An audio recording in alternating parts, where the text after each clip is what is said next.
I've signed the divorce papers. Your mission is more important. I tossed the pen aside, staring at the man whose face was as handsome as ever. Gu Jingshan. This time I won't spend another 3 years as your grieving widow. I had been reborn back to 1978, just 6 months after marrying this young military commander. In my past life, he had demanded a fake divorce for an undercover mission. I had begged him through tears not to go. The result, I endured 3 years of lonely widowhood while he thrived out in the world. By the time he returned, I had already lost my mind. This life, the moment the divorce certificate is stamped, I'm turning around to sign up for a teaching post in the remote borderlands. Suwon, we need to get a divorce. Gu Jingshan stood before me, his military uniform impeccably pressed, his expression as grave as if he were marching into battle. I was hanging laundry in the yard when I heard those words. My hand trembled, and the olive-drab shirt fell to the ground. What did you say? I turned to look at him, feigning shock. Truth be told, I'd been waiting for this day all along. October 15, 1978.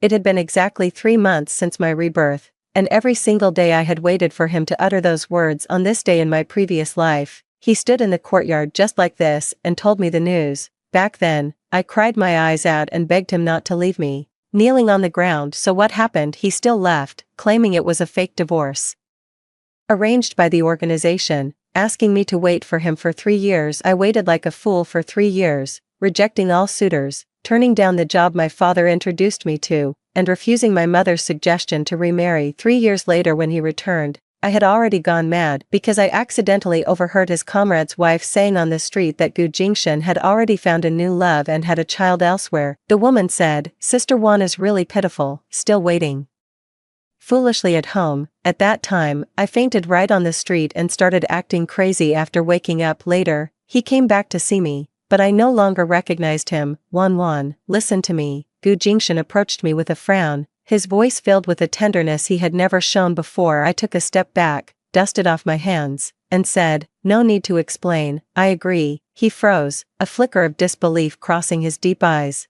"You agree? Yeah, a fake divorce, I get it," I said with a particularly bright smile. "The organization's mission is important, our little family matters are nothing." Gu Jingshan's expression changed slightly, as if he wanted to say something, but eventually, he nodded. Wan, as long as you really understand, this mission might take 3 years. 3 years, I feigned surprise. That long? Inside, I was coldly laughing. You said the same thing in my previous life. Yes. This mission is a bit unusual. He began explaining something about a secret task and not being able to reveal our identities. As I listened, I kept repeating in my head, liar, a complete liar, the biggest liar in the whole world. Alright, I get it. I cut him off. Let's go take care of the paperwork tomorrow. The sooner, the better. Gu Jingshan was taken aback again. You're not upset, sad. In my past life, I was utterly heartbroken and miserable, and what did it get me? It got me 3 years of lonely waiting, a descent into madness for the rest of my life.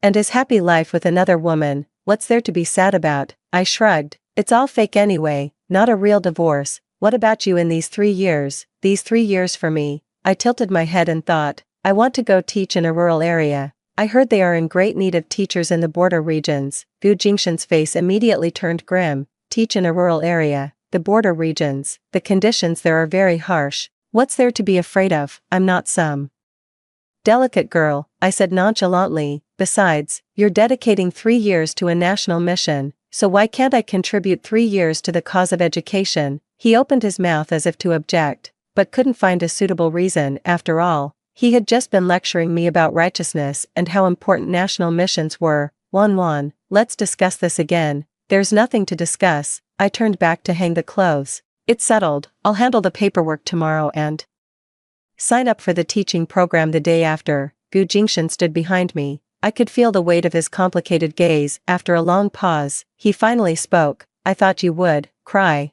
I cried enough in my past life. In this one, I won't shed a single tear for him. What are you crying for? I turned and smiled at him. It's not like you're really leaving me. That just made him fall even more silent. If he knew I had been reborn, if he knew I was aware of what he was planning, I wonder what his expression would be. During dinner, Gu Jingshan was completely distracted. I ate particularly well and even took the initiative to serve him some food. Come on, eat more. no one will cook for you after we get divorced tomorrow. He put down his chopsticks and looked at me. Wan, you're acting very strange today. What's strange about it? You're too calm. I swallowed the food in my mouth and looked at him seriously. Gu Jingshan, do you expect me to throw a fit and beg you not to go on this mission? No, then that settles it, I said, continuing to eat. Suwan, may just be a primary school teacher, but I understand what it means to prioritize the greater good. Gu Jingshan was silent for a long time. In the end, he only said one thing: I'm sorry.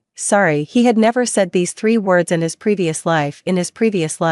He just coldly told me it was an organizational arrangement, and I had no say in it. My chopsticks paused as a complex wave of emotion surged within me, but I quickly pushed that feeling down. I didn't get a second chance at life just to repeat my mistakes, much less to try and change him. I'm here to live for myself. No need for apologies, I said, looking up at him. We were husband and wife. I understand. Gu Jingshan's expression grew even more complicated. After dinner, I started packing my luggage. Gu Jingshan leaned against the doorframe and looked at me. Why are you packing so many clothes? For the teaching program. I didn't look up. The frontier climate is harsh, so I need to bring more warm clothes. Are you really determined to go? Of course. I folded a sweater and put it in the suitcase. Anyway, I'd be alone at home, so it's better to do something meaningful. He came over to help, but I waved him off. No need, I can manage on my own. Wan, you should get some rest. We have to get up early for the Civil Affairs Bureau tomorrow. I cut him off and went back to packing. Deep down, I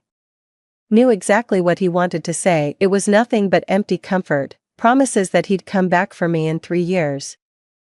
That this separation was only temporary. I believed it in my past life. In this one, I won't believe a single word of it. Gu Jingshan stood at the door for a long time before finally leaving. I smelled cigarette smoke coming from his room. He rarely smoked, only when he was extremely agitated.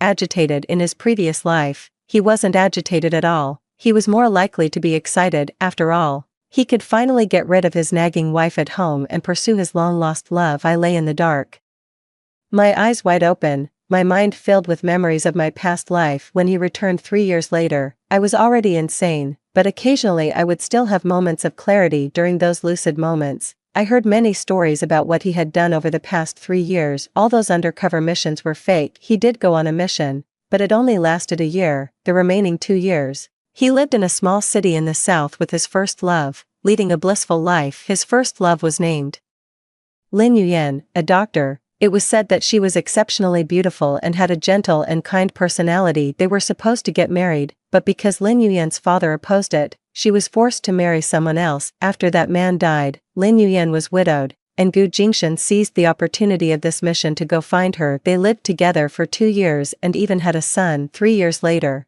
the organization wanted to recall him. Lin Yuyan refused to follow him north, and he couldn't bear to leave the child, so he stayed on there for another half a year. By the time he returned, I had already completely lost my mind. Later, he married the daughter of a military district commander. That woman was utterly disrespectful to me, his ex-wife, and would often flaunt her loving relationship with Gu Jingshan right in front of me. I lived a deranged life until I was 35. When I was struck and killed by a military vehicle on a rainy night, the driver claimed poor visibility, but I knew it was no accident. After being reborn and returning, I finally understood. The owner of that vehicle was Gu Jingshan's current wife. She thinks this crazy woman, me, is ruining her reputation. So at that thought, my fists clenched involuntarily. I will never, ever make the same mistake again in this lifetime. Too. Gu Jingshan was up bright and early the next morning. I woke up early too. Having barely slept a wink, he was bustling about in the kitchen. When I went over, I saw he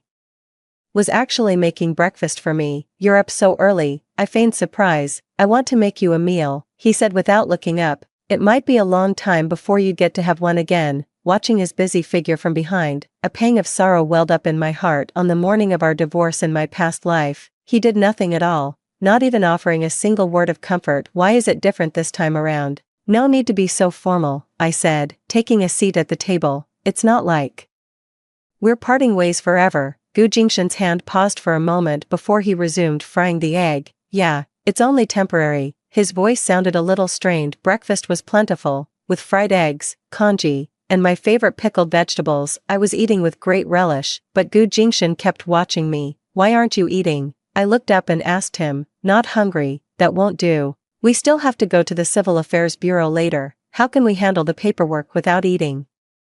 Enough, I said it lightly on purpose. Gu Jingshan gave a wry smile. You're taking it pretty well. What else can I do if I don't let it go? I shrugged. Crying and whining would only make you feel awkward. What good would that do? He fell silent for a moment, then suddenly asked, Wan, do you hate me? Hate, absolutely. For those 3 years in my past life, I hated you every single night. I hated your heartlessness, your deceit, and the fact that after 3 years of waiting, all I got was news of another woman's child. But now, I don't want to waste any more time on these feelings. Why would I hate you? I smiled. You're also caught in a difficult situation. Gu Jingshan's eyes grew even more complicated. Do you really think so? Of course, I wiped my mouth. Alright, we're done eating, let's go. The Civil Affairs Bureau is not far from our home, it's a 10-minute walk on the way. Gu Jingshan kept trying to find topics to chat with me, but I just gave perfunctory replies. I wonder what state I was in at this time in my previous life. Oh, I was crying the whole time, walking and crying, which made him extremely annoyed. Finally, he snapped, Are you done crying? Isn't it embarrassing? Back then, I thought he was in a bad mood because we were about to part ways. Now I realize he was just annoyed by me. After all, he was thinking about the imminent meeting with his white moonlight, and my tearful presence as the yellow-faced wife was indeed quite a mood killer. We're here. Gu Jingshan's voice pulled me back to reality. There were already quite a few people queuing at the entrance of the Civil Affairs Bureau. We took a number and sat down to wait. Are you nervous? Gu Jingshan suddenly asked me. Not at all, I said, looking at the number in my hand. What's there to be nervous about? You're really not nervous at all. He seemed skeptical. What about you? I asked in return. Are you nervous? Gu Jingshan was silent for a moment. A little. I almost laughed out loud. In my past life, he was downright excited, not a trace of nervousness in sight. So why the act now? It's okay, just think of it as acting on behalf of the organization. I patted his shoulder. Once it's over, you'll be free. His body noticeably stiffened. Suwan, Gu Jingshan, it's your turn, the staff member called out. We stood up and walked towards the service window. What kind of service are you here for? The staff member asked. Divorce, I replied before Gu Jingshan could speak. The staff member looked at us. Are you sure? You both look so young. Is there no issue that can be resolved through discussion? No problem, we've discussed it. We're incompatible in personality and are parting amicably, I said with a smile. Gu Jingshan quietly watched me from the side, not saying a word. The staff tried to persuade us a few more times, but seeing our firm attitude, they had no choice but to start the procedures. We need to fill out the divorce agreement. How should the property be divided? I don't want anything, I said decisively. The house is his, the savings are his, I'll just take my own things. The staff member looked surprised. Are you sure you don't want it? Maybe you should discuss it a bit more. No need to discuss, I said with a wave of my hand. What would a girl like me do with all that property anyway? Gu Jingshan finally spoke up. Wan, you could take half of the house. No, thanks, I said without looking up. I'm leaving soon to teach in a rural school. What would I need a house for? That savings, I have my salary, it's enough. The staff looked at us, probably thinking we were an odd couple. Most divorces involve shouting and arguing, fighting over property and children, but she probably hasn't seen one as peaceful as ours. Who gets custody of the children? The official pressed on. We don't have any children, I replied. In my past life, I had actually been pregnant once, but I miscarried at 3 months. Gu Jingshan had already left by then. I lay in the hospital alone for 3 days, without a single person to look after me. Alright, that makes it simple. The staff member started filling out the form. Half an hour later, all the procedures were completed. Holding that divorce certificate, I felt an indescribable mix of emotions. The last time I held this paper, I cried until my eyes were swollen. In this lifetime, I feel nothing at all. If anything, there's even a sense of relief. Let's go. I put the divorce certificate in my bag. I have a train to catch.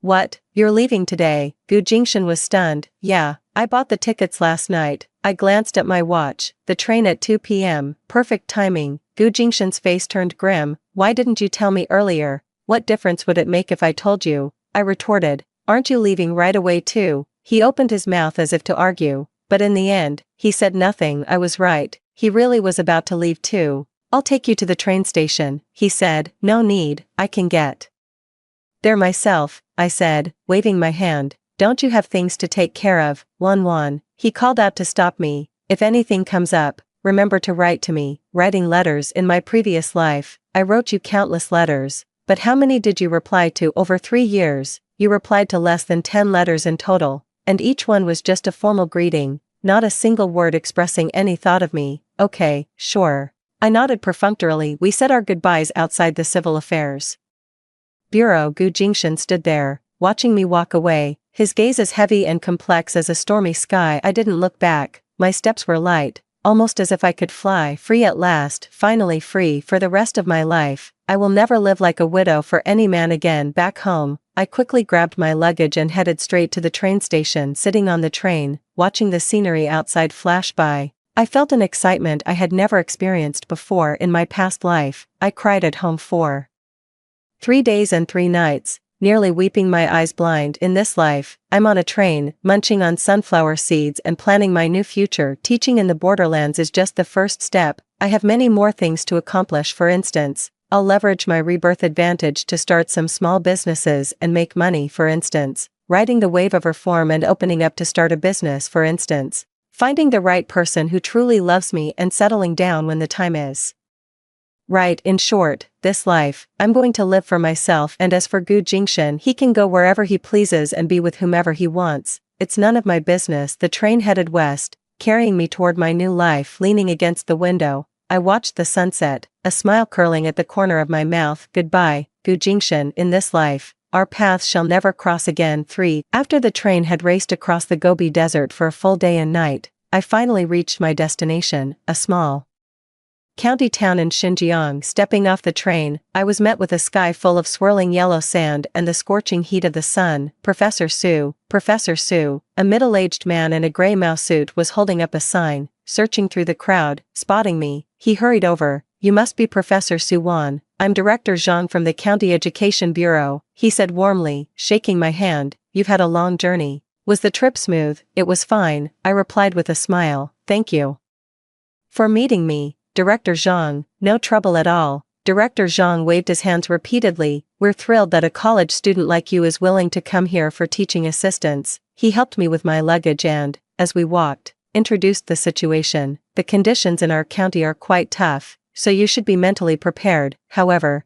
the teachers are very friendly, and the children are especially well behaved. I nodded. I've already prepared myself. Director Zhang arranged for me to stay at the county guest house. What they called a guest house was actually just a few simple bungalows, and the conditions were indeed very basic. But for someone like me who's been reborn, none of this is a big deal. In my previous life, during those years I was out of my mind. I've lived in far worse places. Professor Su, please get some rest first. I'll take you to see the school tomorrow, Director Zhang said before leaving. Sitting on the hard bed and looking at the sparse furnishings in the room, I felt surprisingly content. No one knows me here. No one knows my past. I can make a completely fresh start. In the evening, I had a simple dinner in the guesthouse's small canteen and met a few other teachers who had also come to volunteer. They were all recent university graduates, full of ideals and enthusiasm. Teacher Su, I heard you're from Beijing, asked a young male teacher named Li Ming. Well, yes. What made you decide to come here to teach? Beijing is such a great place. I thought about it. I want to change my environment and experience a different way of life. You're so brave. A female teacher named Xiao Wang looked at me admiringly. I wouldn't dare to come so far alone. Why wouldn't I dare? I smiled. Life is all about new experiences. After dinner, I returned to my room and began writing in my journal. This was a new habit I'd developed since my rebirth. Recording each day's life as a reminder to live for myself. October 16, 1978, arrived in Xinjiang to begin a new life. Mood, an unprecedented sense of ease and freedom. After finishing my diary, I lay in bed, thinking about tomorrow's plans. Just then, I heard someone knocking on the door. Who is it? I got up to open the door. A young man in military uniform stood outside, probably in his late 20s, very handsome but with a serious expression. Excuse me, are you Ms. Su Wan? He asked. Yes, I am, and you are? My name is Lin Mo. I'm the company commander of the local garrison. He introduced himself. We heard a new teacher had come to volunteer. Our unit would like to establish a partnership with the school, so I came to pay a visit. I nodded. I see. Please, come in. Lin Mo walked into the room, glanced around the simple surroundings, and frowned. The conditions are so harsh. Is it safe for you, a young woman, to live here? It's okay. I poured him a glass of water and said, I'm not a spoiled girl, I can handle this much hardship. Lin Mo took the glass of water, looked at me earnestly, and said, Teacher Sue, I heard from Director Jean that you volunteered to come here for teaching. Yes, why? He asked directly. With your qualifications, you should have better opportunities in Beijing. I looked into his eyes. The man's gaze was clean, free of that uncomfortable probing curiosity. I want to do something meaningful, I said honestly. In big cities, I always feel like an extra person. Lin Mo nodded thoughtfully. I understand that feeling. You felt that way too. Yes, he put down his water glass. I could have worked in the military district office, but I chose to come to the frontier. Why? Because I'm needed here. His eyes were firm. In the office, I'm just a small cog, but here, I can make a greater impact. I couldn't help but steal a few more glances at him. There was a certain purity about this man, something quite different from Gu Jingshan. Gu Jingshan always gave the impression he was calculating something, whereas Lin Mo came across as open and sincere. Professor Sue, if you run into any trouble here, please don't hesitate to find me. Lin Mo stood up, preparing to leave. Our garrison is located 10 kilometers outside the county town. Thank you, I said as I walked him to the door, but I think I can manage on my own. Lin Mo stopped and turned to look at me. Professor Sue, you seem very strong, but being alone in a foreign place is never easy. Please, if you need anything, don't hesitate to ask. After he left, I closed the door, feeling a strange sensation in my heart. This Lin Mo, he left a very good impression on me, but right now, I don't want to think about romance. I just want to live for myself for once. The next morning, Director Jean took me to the school. The school was just a few adobe houses, and the conditions were indeed very basic, but the children's eyes were clear, filled with a thirst for knowledge. Hello, teacher. As I walked in, the children greeted me in unison, their voices booming loud enough to raise the roof. Hello, class, I replied with a smile. I'm your new Chinese teacher. My name is Su Wan. Teacher Sue. A little girl with pigtails raised her hand. Are you from Beijing? Yes, I am. Is Beijing very big and bustling? Another boy asked. It's very big and bustling, I said, looking into their expectant eyes. But there's also beauty here. Blue skies, white clouds, fresh air, and you lovely kids. The children all burst into laughter. In the following days, I quickly adapted to life here. I teach the children during the day, and in the evenings, I prepare lessons or read, occasionally chatting with other teachers. Life is simple and fulfilling, free from office politics, deceit, and the complications of romantic entanglements. I feel a sense of inner peace I've never known before. A week later, Lin Mo came again. This time he brought some stationery and books, saying they were donated by the military unit to the school. Captain Lin, thank you so much, Director.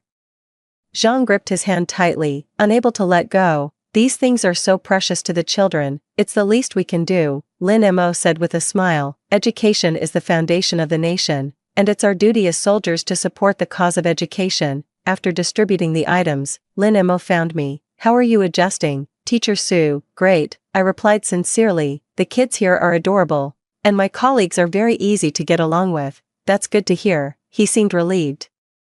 I was worried you might not adjust well. Not at all. I like it here more than I expected. Lin Mo's eyes flashed with surprise. Really, really, I smiled. This place has given me a sense of purpose. As we walked through the school, Lin Mo suddenly asked, Teacher Sue, are you married? I paused for a moment, then shook my head. No, although I'm divorced. In this day and age, a divorced woman is often judged. I don't want to bring trouble upon myself. Do you have a boyfriend? He continued to ask. No, I don't. I looked at him. Why are you asking that all of a sudden? Lin Mo's face turned a bit red. It's nothing, just curious. A girl as outstanding as you should be quite popular. I smiled. Maybe the right time hasn't come yet. Lin Mo nodded and said nothing more, but I could feel that he had a crush on me. However, I really don't want to think about emotional issues right now. I just want to enjoy this carefree life. In the evening, I wrote in my diary as usual. October 23, 1978. I've been living here for a week now, and I'm growing to love this simple life more and more. Commander Lin came by again today, and I feel like he's paying me some special attention, but I don't want to think about that right now. I just want to live my own life and not for anyone else. The days go by, and I'm living a peaceful life in this small town. The children love my classes, And I'm growing to love teaching more and more, seeing their eager eyes yearning for knowledge. Every day, I feel what I do is truly meaningful. This sense of fulfillment is something I've never experienced in Beijing. Lin Mo comes to the school every now and then, ostensibly for military-civilian cooperation, but I know he's really coming to see me. But he's very considerate and never makes me feel disturbed. Sometimes he'd bring some school supplies, other times he'd help fix the desks and chairs, and sometimes he'd just stop by for a brief chat before leaving. The other teachers were all quite envious, saying how lucky I was to have such a good friend looking out for me. Ms. Su, Captain Lin is so good to you, Teacher Wang would always say. Just look at the way he looks at you. It's obvious he likes you. I would always just smile and not reply. It's not that I don't feel Lin Mo's intentions, but I really don't want to get into a relationship right now. My past experiences have made me lose trust in men. And even though Lin Mo seems great, I dare not trust him easily. Moreover, I haven't fully emerged from the shadows of my past life. A month later, I received the first letter from Beijing. The letter is from my mom. Wan, why did you suddenly go so far away? The family is very worried about you.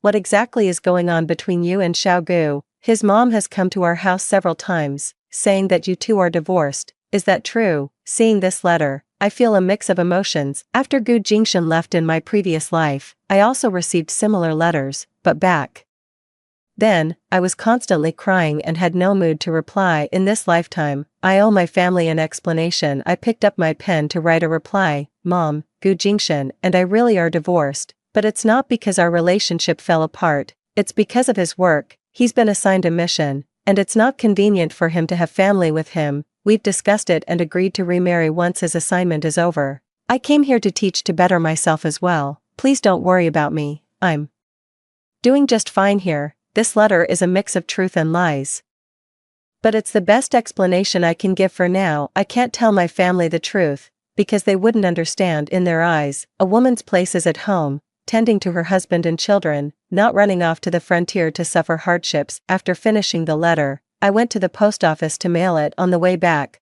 I ran into Lin Mo. Teacher Su, did you go to the post office? He asked. Yes. I was writing a letter home. Your family must be worried about you, right? A little. I looked at him. What about you? Does your family support you working in the border region? Lin Mo smiled. Both my parents passed away. I have no family left. I was taken aback. I'm sorry, I didn't know. It's okay. He waved it off. It was a long time ago. I joined the army at 18, and it became my home. Watching his calm demeanor, I felt an indescribable emotion welling up inside me. This man is also lonely, but he chooses to fill his life with responsibility and mission. Teacher Su, it's the weekend today. Do you have time? Lin Mo suddenly asked. What's up? I want to take you to a place, a very beautiful place. I hesitated for a moment. What place? The Euphrates poplar forest. It's the most beautiful time of year right now. His eyes lit up. If you don't mind. Looking at his hopeful expression, I couldn't bring myself to refuse. Alright, but not too far. It's not far.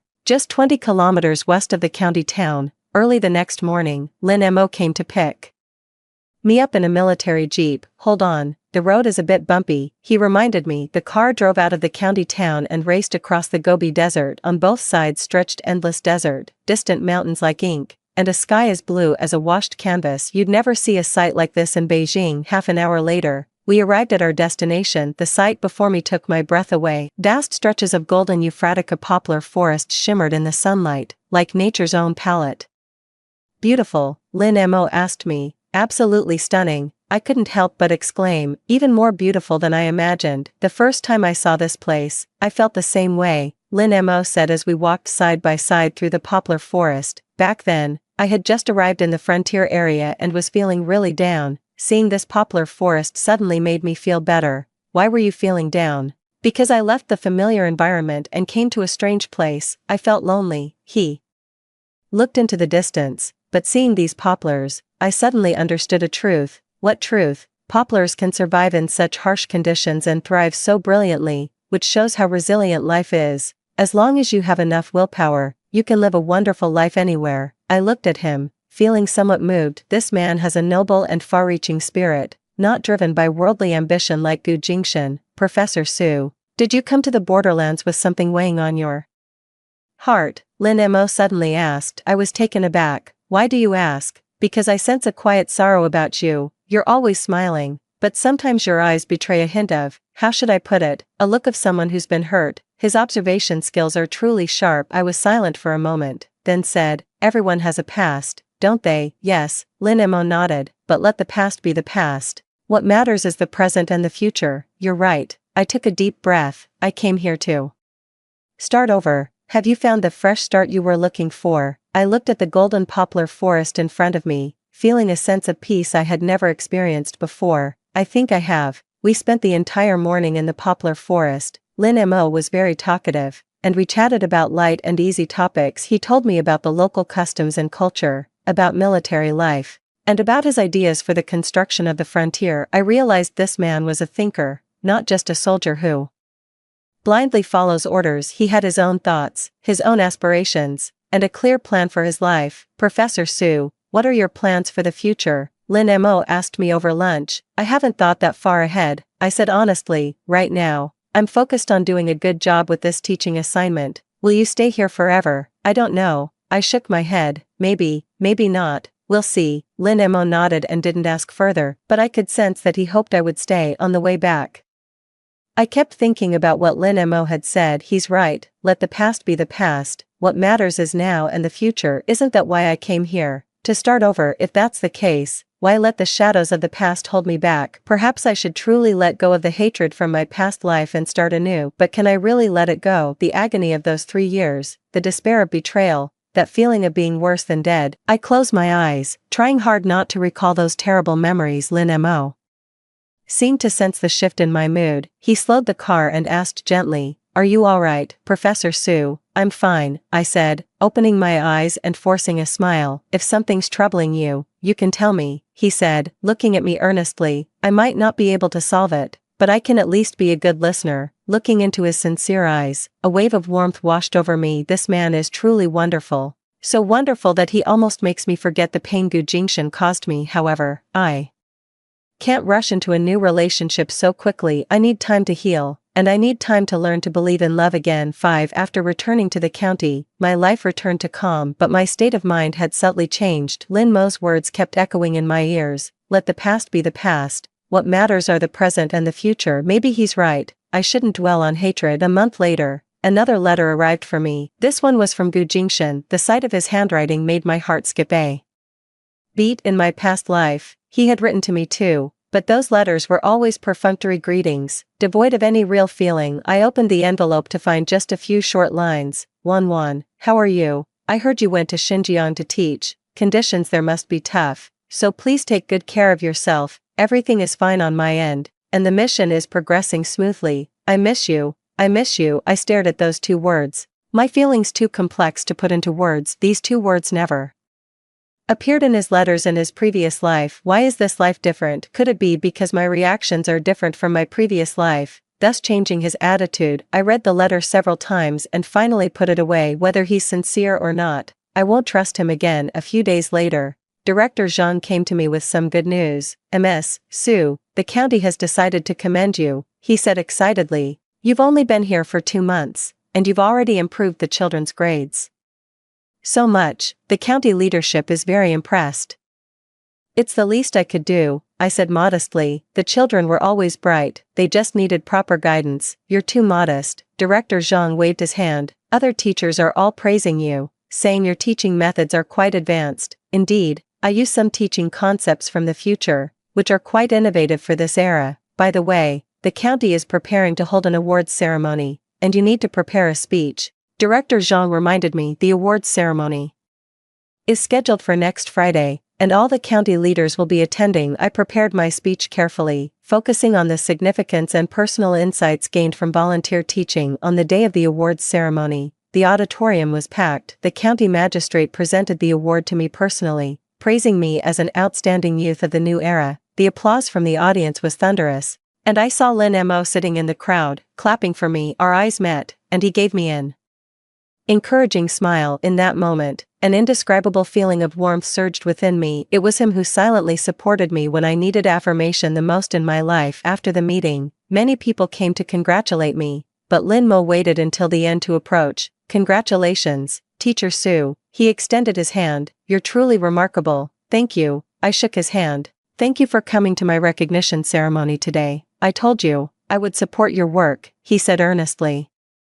What you're doing here is very meaningful, and I admire you greatly. Looking into his sincere eyes, I suddenly felt a strong urge to cry. Gu Jingshan never affirmed me like this in my previous life. Even though I gave up so much waiting for him, he never once said a word of thanks. And Lin Mo, just because I chose to come teach in a remote area, praised me so sincerely. Captain Lin, thank you. My voice choked slightly. Your words mean a lot to me. Lin Mo noticed my excitement and said gently. Teacher Su, you are an excellent person, and you deserve to be cherished, worth cherishing. This sentence is like a beam of light, illuminating the dark corners of my heart. Yes, I am worth cherishing. I shouldn't deny my own worth just because of Gu Jingshan's betrayal. I have my strengths, my talents, and my personal charm. Why should I belittle myself over a man who isn't worth it? That night, I wrote in my diary, December 8, 1978, received a commendation from the county. More importantly, I've begun to recognize my own worth again. Lin Mo said I deserve to be cherished, and I think he's right. In this life, I'm going to be someone who cherishes myself. After finishing my diary, I took out Gu Jingshan's letter. Seeing the two words, I miss you, my heart remained perfectly calm. The next day, I wrote a reply to Gu Jingshan. Jingshan, I received your letter. I'm doing well here, with smooth work and good health. Please take care of yourself and focus on completing your mission. I believe that when we meet again in 3 years, we will both be better versions of ourselves.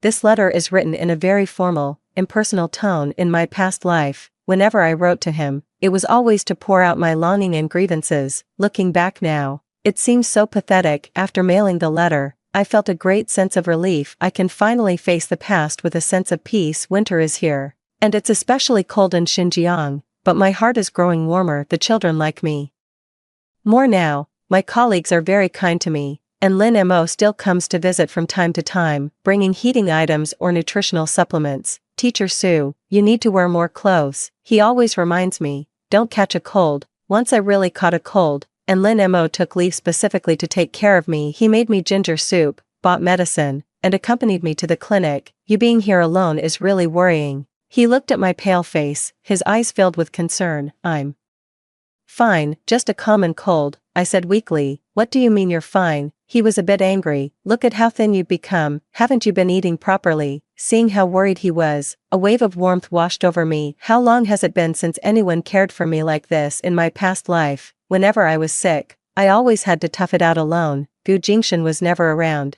and there wasn't a single soul to look after me. But now, Lin Mo has even taken time off work just to take care of me. Thank you, Company Commander Lin, I said sincerely. You've been so good to me. No need for thanks, he said, waving his hand dismissively. Friends look out for each other. It's only right. Friends, he said we were friends. Although I knew his feelings for me went beyond friendship, he never pressured me or forced me to respond. Such a man is truly rare. That night, Lin Mo sat in the chair in my room all night just to take care of me. The next morning when I woke up, I found him asleep on the desk, his neck twisted. Tears welled up in my eyes, betraying my composure. He has been so kind to me, yet I've kept my guard up all this time. Perhaps I should give him a chance, and give myself one. 6. Spring has arrived, and although it comes late to Xinjiang, it is exceptionally beautiful. I have been living here for half a year and have fully adapted to the local life. The children's grades have improved significantly, and even the mischievous boys have become much more well-behaved. I feel like I have found the meaning of life. Lin Mo still comes to visit me often, but I can sense that he has something on his mind. Once I couldn't help but ask him, Captain Lin, are you troubled by something recently? He paused for a moment, then gave a wry smile and said, you've noticed, huh? You've been distracted these past few days. What's happened? Lin Mo was silent for a moment, then said, I've been ordered to transfer. My heart skipped a beat. Where are you being transferred to? It could be Tibet, or maybe the border of Yunnan. He looked at me. The specifics haven't been decided yet, but I'm definitely leaving here. My heart suddenly felt empty. I've been trying to keep my feelings in check, but Lin Mo's companionship over these past 6 months has truly made me dependent on him. If he leaves, when are you leaving? I tried to keep my voice steady. Next month. So soon? A soldier's duty is to obey orders, he said with a wry smile, but to be honest, I really don't want to leave here. I know it's not this place. He's reluctant to leave, but me, you'll adapt to the new environment, I comforted him. Didn't you say that you can live a great life anywhere? Do you remember what I said? Lin Mo seemed a bit surprised. Of course I remember. I looked at him. You said that the Populus diversifolia can thrive in harsh environments, which shows its strong vitality. Yes, he nodded. But now, I realize I'm not as strong as I thought. Why? Lin Mo looked at me, his expression inscrutable.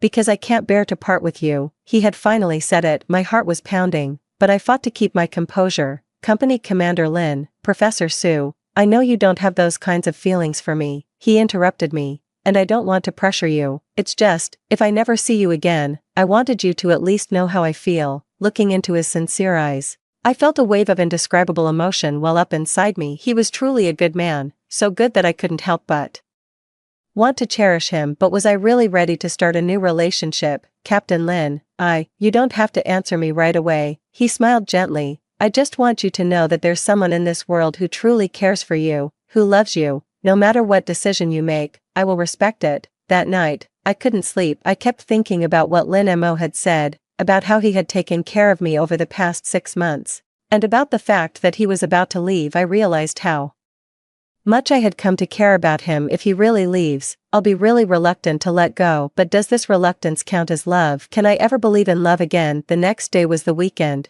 and I decided to take a walk in the poplar forest, where Lin Mo and I had our first in-depth conversation. To my surprise, Lin Mo was there too. Teacher Su, he looked at me in surprise. What brings you here? Just wanted to take a walk. I sat down beside him. And you? I also wanted to come and see. He looked at the distant poplar forest. It might be hard to see such a view again in the future. We sat side by side, neither of us speaking. The spring poplar forest isn't as vibrant as in autumn, but it has a subtle sense of life and hope. Captain Lin, I suddenly spoke up. If I were willing to give it a try with you, would you still leave? Lin Mo turned sharply to look at me, his eyes flashing with disbelief. What did you say? I said, I'm willing to give us a chance.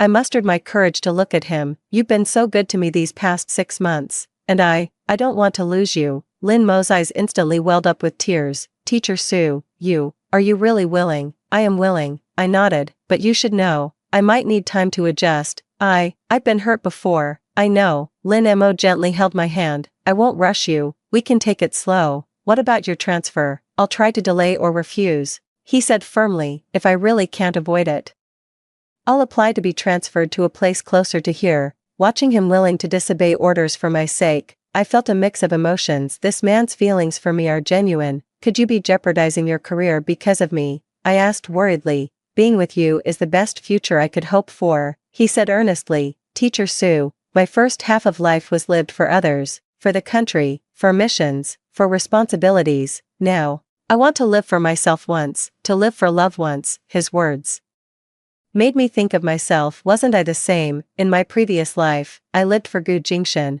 and in this life, I decided to live for myself. And now, I want to try for love one more time. I'm not living for Lin Mo, but for the bond we share. Alright, let's give it a try, I said, squeezing his hand. But I have one condition. What condition? If the day ever comes when you don't love me anymore, you must tell me directly. Don't lie to me. I can't bear to go through the pain of being deceived again. I will never stop loving you, Lin Mo said earnestly, but I promise you, I will never lie to you. From that day on, Lin Mo and I officially became a couple. His transfer request was approved for a 3-month delay by his superiors, citing local operational needs. We all know this is temporary, but at least we have more time together. Lin Mo is very considerate towards me, never doing anything that makes me uncomfortable. He respects my pace and accompanies me as I slowly open up. Sometimes we go for walks in the poplar forest, sometimes he comes to the school to help with some physical labor, and sometimes we just chat and share our thoughts. I find it effortless and stress-free to be with him, without any calculations, just pure joy. This feeling is something I've never experienced with Gu Jingxin. With Gu Jingxin, I'm always guessing his thoughts and constantly worrying if I'm not good enough. With Lin Mo,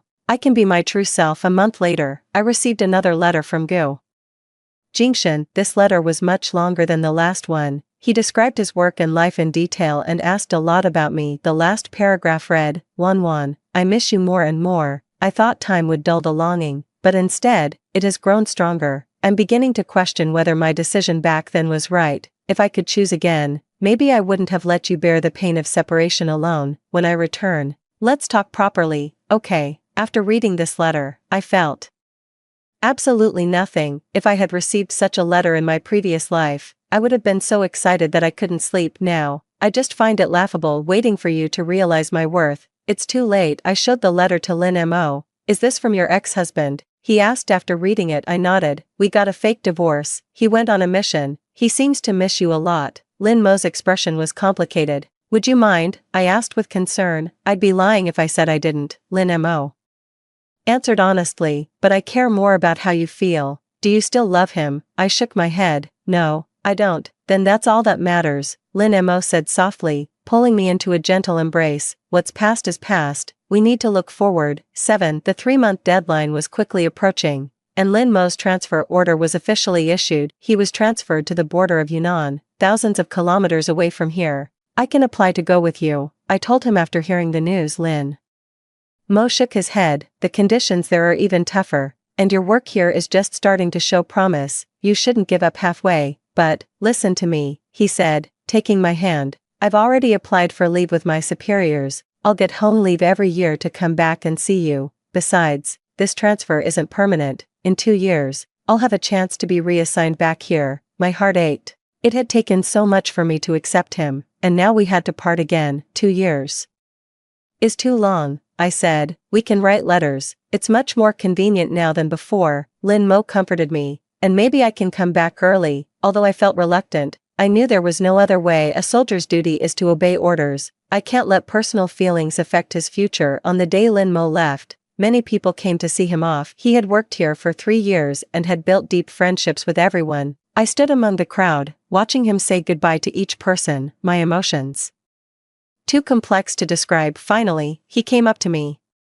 Professor Su, thank you for these wonderful months. His eyes welled up with tears. Wait for me to come back. I'll be waiting. I nodded. Please take good care of yourself. You too. He reached out as if to hug me, but seeing so many people around, he held back. In the end, the car started, and Lin Mo sat inside, his gaze fixed on me the whole time. I stood there until the car vanished over the horizon. Ms. Su, they're long gone. Director Zhang came over to console me. Captain Lin is a good man. He'll be back. I nodded and turned to walk back. My heart felt hollow, as if I had lost something important. That night, I wrote in my diary, June 15, 1979, Lin Mo has left. My feelings are complicated. I miss him terribly, yet I'm genuinely happy for his future. Perhaps this is what growing up means, learning to consider the ones you love, not just yourself. After Lin Mo left, my life settled back into its usual rhythm, but this newfound peace was different from before. It was now tinged with longing and concern. We began corresponding, and his letters were always long, detailing his work and life. I would also tell him about the situation here, the children's progress, the changes in the school, and my feelings. This continued for half a year. At the end of 1979, I received an unexpected message. Director Zhang told me that the county is planning to transfer me to the Regional Education Bureau. This is great news. Director Zhang was excited. The Regional Education Bureau offers a bigger platform than the county, where your talents can be better utilized. But I was hesitant. I'm doing well here. Why should I be transferred? Don't overthink it, Su, Director Zhang explained. It's because your work has been outstanding, and the higher-ups want to give you more responsibility. Plus, I heard your boyfriend is working in the border region. If you move to the regional office, you might be closer to him. Indeed, if I work in the region, I'll be much closer to Lin Mo. But I can't bear to leave these children. Over the past year, I've developed a deep bond with them. I need to think about it, I told Director Zhang. Please think it over, but do let me know soon. This is a rare opportunity. That evening, I wrote a letter to Lin Mo, telling him all about it. A week later, I received his reply. Wan, this is a great opportunity, and you should take it. While I'd love to have you closer, what matters most is your growth. You have the talent for bigger things, and shouldn't be confined to a small town. After reading the letter, I felt even more torn. I know Lin Mo has my best interests at heart, but I truly can't bear to leave this place. Then, something happened that changed my mind. There was a boy in my class named Young. He was usually quite mischievous, but his grades were good. One day, he suddenly didn't come to class, so I went to his home to check on him. When I got to his house, I learned that his father had been injured. The medical bills were very high, and the family had no money left to pay for his schooling. Teacher Sue, I can't go to school anymore, Ayoung said to me, his eyes red. I have to go herd sheep to earn money. Looking at this 13-year-old child, my heart ached. It would be such a waste for someone so bright not to be able to continue his education. I decided on the spot to sponsor his tuition.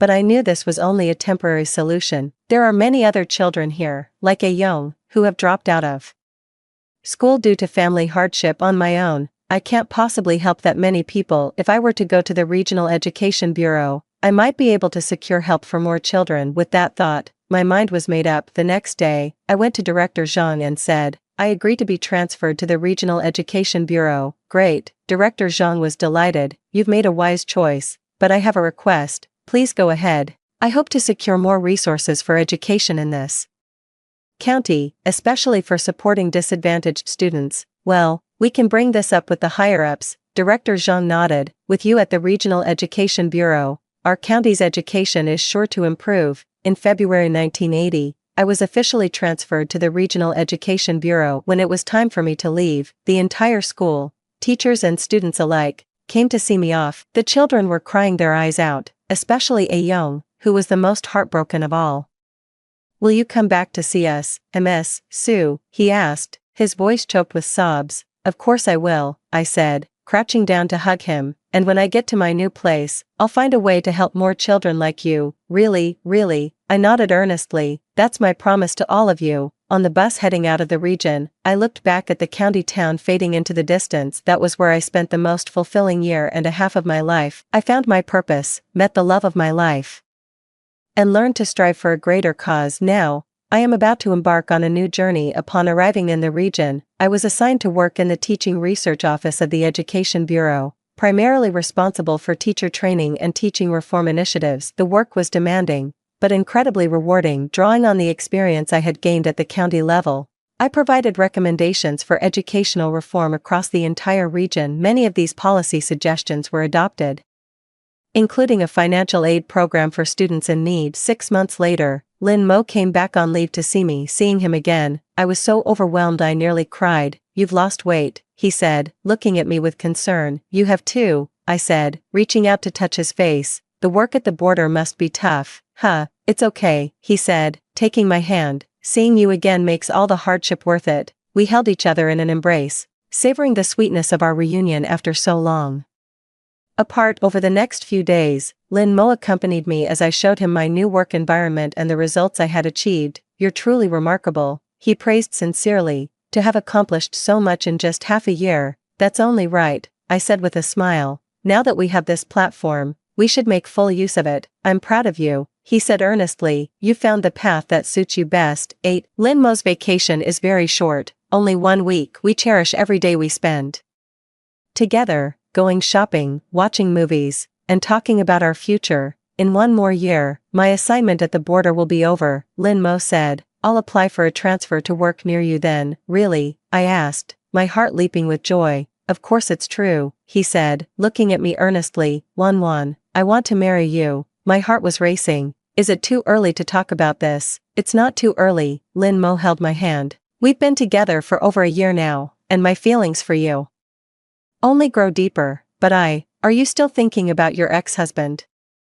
Lin Mo's expression was complicated. I shook my head. I stopped thinking about him a long time ago. That was the truth. For over a year now, I'd hardly given Gu Jingshan a single thought. Even on the rare occasion he did cross my mind, it felt like something from another lifetime, completely disconnected from who I am now. Then what are you worried about? I thought for a moment. What worries me is, what if something happens in the future? What kind of something? For instance, what if my ex-husband comes back and wants to reconcile? Even though I no longer have feelings for Gu Jingshan, given the moral standards of this era, I would likely face immense pressure if he returned and demanded we remarry. Lin Mo was silent for a moment, then said, if that day ever really comes, what would you choose? I would choose you, I answered without hesitation. It's you I love, not him. That's enough, Lin Mo said, holding me tightly. No matter what happens, we'll face it together. After Lin Mo left, I threw myself back into my demanding work. The Regional Education Bureau is implementing a major reform, and I am one of the key leaders. The work is tough, but I enjoy it every time I see the reform yielding results and more children receiving better education. I feel all the effort is worthwhile. At the end of 1980, I was recognized as an outstanding educator in the region. At the awards ceremony, I saw many familiar faces in the audience, including Director Zhang from my old county. Teacher Su, we're all so proud of you, Director Zhang said excitedly. Look, Ayoung's grades have improved even more, and he's even become class monitor. I was so happy to hear the news about Ayoung. Knowing that the boy who nearly dropped out of school is now able to continue his education makes me feel my work is truly meaningful. After the awards ceremony, I headed back to my office to organize the materials. Just then, I spotted a familiar figure, Gu Jingshan. He was standing at the entrance of the office building in his military uniform, looking around. The moment he saw me, his eyes lit up. Wan. He walked quickly towards me. My heart was pounding, not from excitement, but from nervousness. I hadn't expected him to appear at this moment. What are you doing here? I tried to keep my voice calm. My mission ended early. He looked at me excitedly. Wan, I'm back for you. There were many people around watching us, and I didn't want to discuss personal matters here. Come with me. I led him to a quiet place. Wan, I've missed you so much. As soon as we got to a quiet place, Gu Jingshan wanted to hug me. I took a step back, avoiding his embrace. Don't do that. Gu Jingshan was stunned. Wan, what's wrong? Nothing. I looked at him. Is your mission really over? Yes, it ended 6 months early, he said excitedly. So I came to find you right away. We can get remarried. Remarried? I gave a bitter smile. Gu Jingshan, do you really think we can go back to how things were? Why not? He asked, looking at me with confusion. We were just taking a break. Now that I'm back, of course we can be together. Just a temporary separation. I repeated his words. 2.5 years. Just a temporary separation for you. Wan, I know you've suffered these years. Gu Jingshan's tone softened. But it's all for our future. Now that my prospects are better, our life will be happier than before. Hearing these words, a surge of anger welled up in my heart. Did he think I spent these 2.5 years just waiting for him at home? Does he think I don't have a life or ambitions of my own? Gu Jingshan, I need to tell you something, I said, looking at him. I have a boyfriend now. Gu Jingshan's face instantly darkened. What did you say? I said, I have a boyfriend, I repeated. We're planning to get married. Impossible, Gu Jingshan exclaimed, his voice thick with emotion. You're my wife. Ex-wife, I corrected him calmly. We're divorced, remember. That was just a divorce on paper. It may have been on paper to you, but it was very real to me, I said, meeting his gaze steadily. For the past 2.5 years, I haven't been waiting for you. I built my own life. Gu Jingshan stared at me in disbelief, as if he couldn't believe what he had just heard. Wan, are you joking? His voice trembled. How could you not wait for me? Why not? I retorted.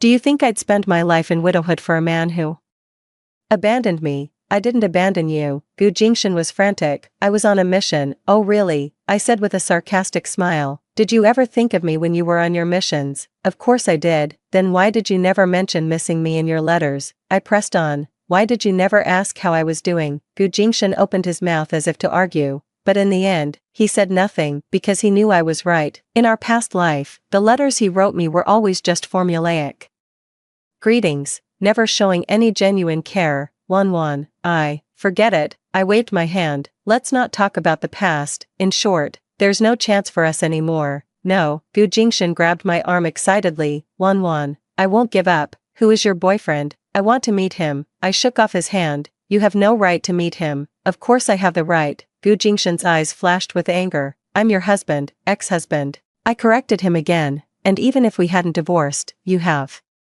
no right to interfere in my life. You weren't by my side for 2.5 years, and now you come back wanting to reclaim me. There's no such easy deal in the world. Gu Jingshan was rendered speechless by my words. He probably never imagined that the gentle Su-wan would become so tough. Wan, you've changed, he said disappointedly. Yes, I've changed. I nodded. I'm no longer that foolish woman who lived only for men. 9. Gu Jingshan wasn't giving up. Over the next few days, he came to the Education Bureau to find me every day. My colleagues were all gossiping, saying that my ex-husband, a military officer, had come back to reconcile with me. I was annoyed, but I couldn't be too harsh with him. After all, in everyone's eyes, he had left me for a national mission. Comrade Su, is that officer really your ex-husband? Directorly asked me privately in the office. Yes, I nodded helplessly. He seems to still care for you deeply. Why don't you two get back together? Matters of the heart are complicated. I didn't want to explain further. Still, I think it would be best for you two to reconcile, Director Lee said earnestly. After all, he's an officer with a bright future ahead of him, and he seems like a decent man.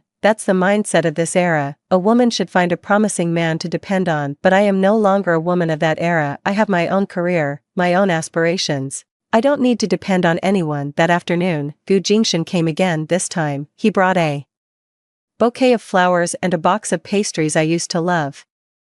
Wan, I know I wasn't good enough before, he said sincerely, but now I want to make it up to you. Let's start over. Okay, Jingshan, listen to me, I said, looking at him. I really don't love you anymore. Impossible. He shook his head stubbornly. You loved me so much before. How can you just stop loving me like that? That was then. This is now. I explained patiently. People's feelings can change. Then what's so great about this man you love now? Gu Jingshan asked defiantly.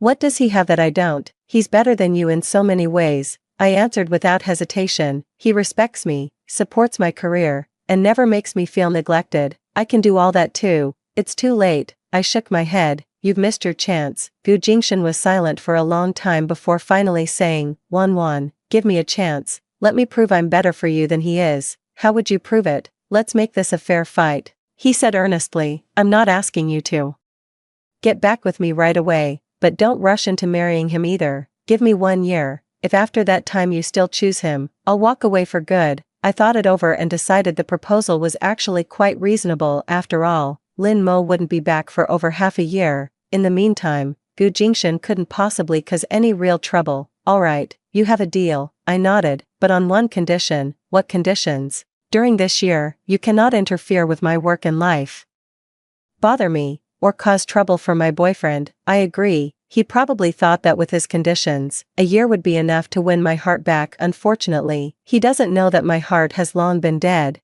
and even 10 years wouldn't make a difference. Gu Jingshan has been assigned to work in the military district, not too far from here. He did keep his promise and didn't overly bother me, but he often finds various reasons to appear in front of me, like dropping by to see me when passing the education bureau, or bringing some nutritional supplements when he hears I'm sick, or offering to help with any work-related difficulties. He was very attentive and patient. Other women might have been truly touched by him, but for me, none of this matters. My heart belongs only to Lin Mo. Before the Spring Festival in 1981, Lin Mo wrote to say he couldn't come back during the holiday because he had a mission at the border. I was a bit disappointed, but I understood the nature of his work. After hearing the news, Gu Jingshan invited me to spend the new year with him. Wan, it's too quiet for you to spend the new year alone, he said. We can go to my parents' house. They've always wanted to meet you. I shook my head. It wouldn't be right. Why wouldn't it be? You used to come to my place all the time. That was then, I said, looking at him. Things are different between us now. So, what are your plans for the new year? I'll spend it with my colleagues, I said. The Education Bureau has arranged group activities. Gu Jingshan looked disappointed, but he didn't push me. During the Spring Festival, I did indeed have a lively time with my colleagues. We all made dumplings together, watched the Spring Festival gala, and chatted and played cards. I've realized I don't need to rely on a man to be happy. Gu Jingshan came to see me again on the 15th day of the first lunar month. Wan, I need to talk to you, he said. About what? About our future. He looked at me seriously. I've thought a lot these past few months, and I believe we should start over. Gu Jingshan, you promised to give me a year to think about it, I reminded him. I know, and I'm not trying to force you to agree with me, he explained. I just want you to know how I feel. Wan, I truly love you. You love the person I was before, not the person I am now. I looked at him. Now, I have my own career, my own thoughts, and I'm no longer that little woman who only revolves around men. I can accept you as you are now, Gu Jingshan said urgently. I support your work, I support your ideals. Can you really accept it? I asked him. If my work is more important than you, if I neglect you for the sake of work, can you accept that? Gu Jingshan was stunned. Clearly he had never thought about this issue. In his view, a woman's work should always take a back seat to the family.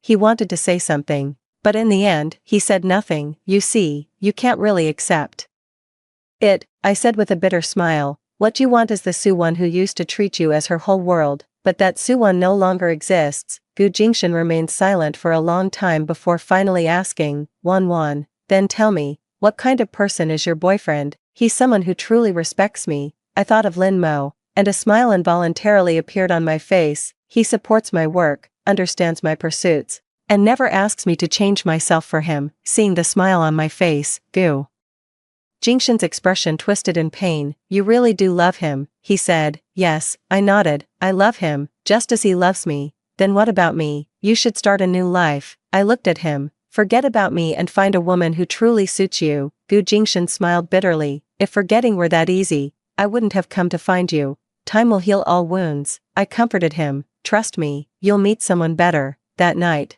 I wrote in my diary, February 19, 1981, I had a long talk with Gu Jingshan today. I realized he hasn't truly changed. What he wants is still the old Su Wan, the one who revolved her whole world around him. But that Su Wan is gone. I have my own life now. Lin Mo, I miss you. When are you coming home? Spring has arrived, and I received a letter from Lin Mo. He said his assignment at the border is nearly finished, and he'll be back by the end of the year at the latest. Reading that news, I jumped for joy. Finally, we're going to be together again. 10. In the fall of 1981, Lin Mo finally returned. When I saw his figure at the train station, tears streamed uncontrollably down my face. Wan. He dropped his luggage and ran towards me with open arms. I ran to him and threw myself into his arms. I missed you so much, I cried into his ear. Me too, he said, holding me tightly, his voice choked with emotion. We hugged for a long time at the train station, drawing the attention of many, but we didn't care. It's been over a year since we last met. We both slimmed down, but we're in great spirits. You've become more beautiful, Lin Mo said, looking at me. You've become more handsome too, I replied with a smile. The wind and sand at the border have turned me into an old man. What's handsome about that? He touched his face. You're the most handsome man in my eyes, I said earnestly. That evening, we had dinner at a small restaurant and talked about everything that had happened over the past year or so. I've already applied for a transfer to the regional military command, Lin Mo said. That way, we can see each other more often. Really, I was overjoyed. Of course it's true. He held my hand. Wan, I want to marry you. I want to too, I answered without hesitation. When should we have the wedding? You decide, I said with a smile. I'll follow your lead. Just as we were discussing the wedding, the restaurant door opened, and Gu Jingshan walked in. Seeing me with Lin Mo, his face immediately turned grim. Wan, he approached our table. Is this your boyfriend? I nodded. Lin Mo, this is my ex-husband, Gu Jingshan, this is my boyfriend, Lin Mo. Lin Mo stood up and extended his hand. Hello. Gu Jingshan didn't shake his hand but coldly stared at him. I hear you're a soldier. Yes. Lin Mo lowered his hand, his expression still calm. Which unit? What rank? Gu Jingshan began his interrogation. Does any of that matter? Lin Mo retorted. Of course it matters, Gu Jingshan said with an arrogant tone. I need to see if you're even qualified to take care of Wan. Whether I'm qualified or not isn't for you to decide. Lin Mo's tone remained calm, but I could sense his displeasure. Gu Jingshan was about to lose his temper, but noticing the many onlookers, he ultimately held himself back. Gu Jingshan, that's enough. I stood up. We're having dinner. Please don't disturb us. Wan, I need to talk to you. Gu Jingshan looked at me. Alone? It's unnecessary. I shook my head. There's nothing left to discuss between us. But you promised me a year. Gu Jingshan was anxious. It's only been 9 months, and you're already marrying him. Everyone around us is staring and whispering. I feel embarrassed and don't want to argue with him here. Lin Mo, let's go. I pulled Lin Mo, ready to leave. Wan, you can't treat me like this. Gu Jingshan blocked our way. I waited for you for 2.5 years. You can't just change your heart like that. You waited for me for 2.5 years. I sneered. Are you sure you were waiting for me? Or were you just busy with other things? Gu Jingshan's expression changed. What do you mean? You know what I mean. I looked at him. Gu Jingshan, I'm telling you for the last time, I don't love you anymore. It's impossible between us. I don't believe it, Gu Jingshan said excitedly. You used to love me so much. How could you just stop loving me? Because I've seen better people. I glanced at Lin Mo. I know what true love is now. Those words stabbed deep into Gu Jingshan's heart like a knife. He stared at me in shock, as if unable to believe what he had just heard. Let's go. Lin Mo pulled me past Gu Jingshan and toward the door. Stop right there, Gu Jingshan shouted after us. Wan, I won't give up. I didn't look back and left the restaurant with Lin Mo. I'm sorry, I said to Lin Mo after we stepped outside. You had to see that. It's alright. Lin Mo replied with a gentle smile. Any man would lose his head seeing the woman he loves being taken away. Aren't you angry? What is there to be angry about? Lin Mo stopped, looking at me earnestly. Wan, I trust you. I trust your feelings for me. A warm feeling surged in my heart upon hearing this. This is the difference between Lin Mo and Gu Jingshan. Gu Jingshan is always suspicious, always wants to control, always feels that I am his possession. Lin Mo chooses to believe, chooses to respect, chooses to support. Lin Mo, I love you. I tiptoed and kissed his lips. I love you too. He hugged me tightly. Wan, let's get married soon. I don't want anyone to disturb us anymore. I nodded. Okay. The next day, Lin Mo formally proposed to me. He didn't have a diamond ring, just a simple silver band, but to me, it was more precious than any diamond. Wan, I may not be able to give you the best material life, he said, kneeling on one knee and taking my hand, but I can give you my truest love. Will you marry me? Okay, I nodded, tears in my eyes. I will marry you. He slipped the ring onto my finger, then stood up and held me tightly in his arms. From now on, you are my wife, he whispered in my ear, and from now on, you are my husband, I replied. We've decided to have our wedding at the end of the year, locally, without extravagance, and only inviting close friends and colleagues. Gu Jingshan came to see me for the last time after hearing the news. Wan, are you really sure? His eyes were filled with despair. Yes, I've made my decision. I looked at him. Gu Jingshan, I wish you happiness. He gave a bitter smile. My happiness is you. If you're marrying someone else, what happiness do I have left? You'll find your own happiness, I said sincerely. Forget about me and start over. Gu Jingshan remained silent for a long time before he said, Wan, if one day you regret it, remember to tell me. That day will never come, I said firmly, shaking my head. He nodded and turned to leave. Watching his back, I felt no emotion. This man was finally disappearing from my life for good. On December 20th, 1981, I married Lin Mo. The wedding was simple but warm. I wore a plain white dress, and Lin Mo wore a neat military uniform. We didn't have an extravagant banquet,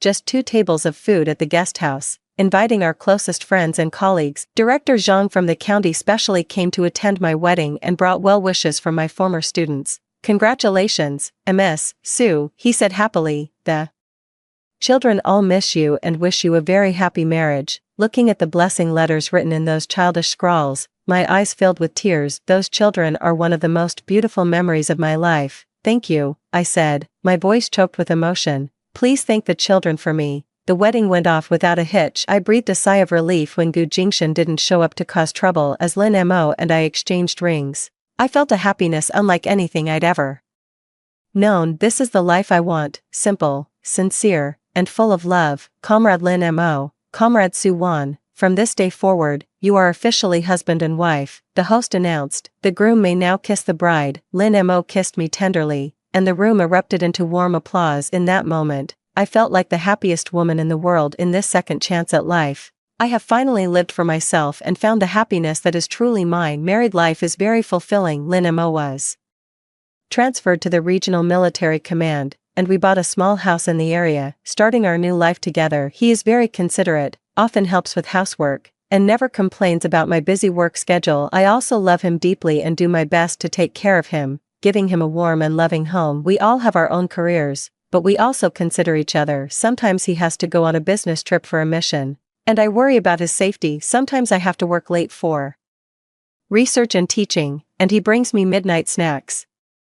This is the kind of marriage life I want, supporting, understanding, and loving each other. In the spring of 1982, I found out I was pregnant. When Lin Mo heard the news, he was so excited he nearly jumped for joy. Really, we're going to have a baby? He asked, unable to believe it. Yes, I nodded with a smile. You're going to be a father. Perfect. He picked me up and spun me around. Wan, you make me so happy. Watching his excited expression, my heart was overflowing with happiness. This is my new life. No deception, no betrayal, only sincere love and a bright future. In this second chance at life, I'm finally living for myself. I found my own worth, true love, and I'm about to have my own child. This is the life I want, fulfilling, happy, and meaningful. As for Gu Jingshan, he has completely disappeared from my life. I heard he later married the daughter of a military district commander. which can also be regarded as found his place. I sincerely wish him well and hope he finds happiness. After all, everyone has the right to pursue their own happiness. It's just that my happiness is no longer tied to him. My happiness lies with Lynn Mo,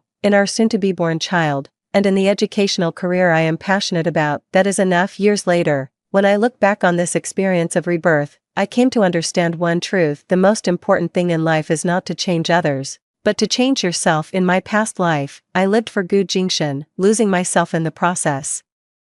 And in the end, all I reaped was pain and despair. I lived for myself this lifetime and found true value and happiness. Rebirth gave me a second chance, but what truly changed my fate was my choice. I chose to let go of hatred, to pursue my own ideals, and to believe in true love, and so I got everything I wanted. I am now an excellent educator, Lin Moshan's beloved wife, and a loving mother to 2 children. My life is fulfilling and meaningful, and every day is wonderful. This is the life I want. A life lived for myself. The end. Story 2. In the 10th year of our marriage, Xiao Wenqing had an affair. He brought the 2 children from that affair to see me. He said the children were pitiful and needed a father. Our daughter pleaded with him desperately, but he remained unmoved. I didn't linger, took my daughter and left, fearing she might be bullied, and I never remarried. Years later, my daughter found a good man. My granddaughter is also adorable, and I take care of her every day, leading a happy and smooth life. On my 60th birthday, my daughter and son-in-law said they were busy with work, and my granddaughter had to attend a last-minute class, so they would make up the celebration the next day. That very night, I came across a local video. In the luxurious private room of the hotel, my daughter's family, Xiao Wenqing,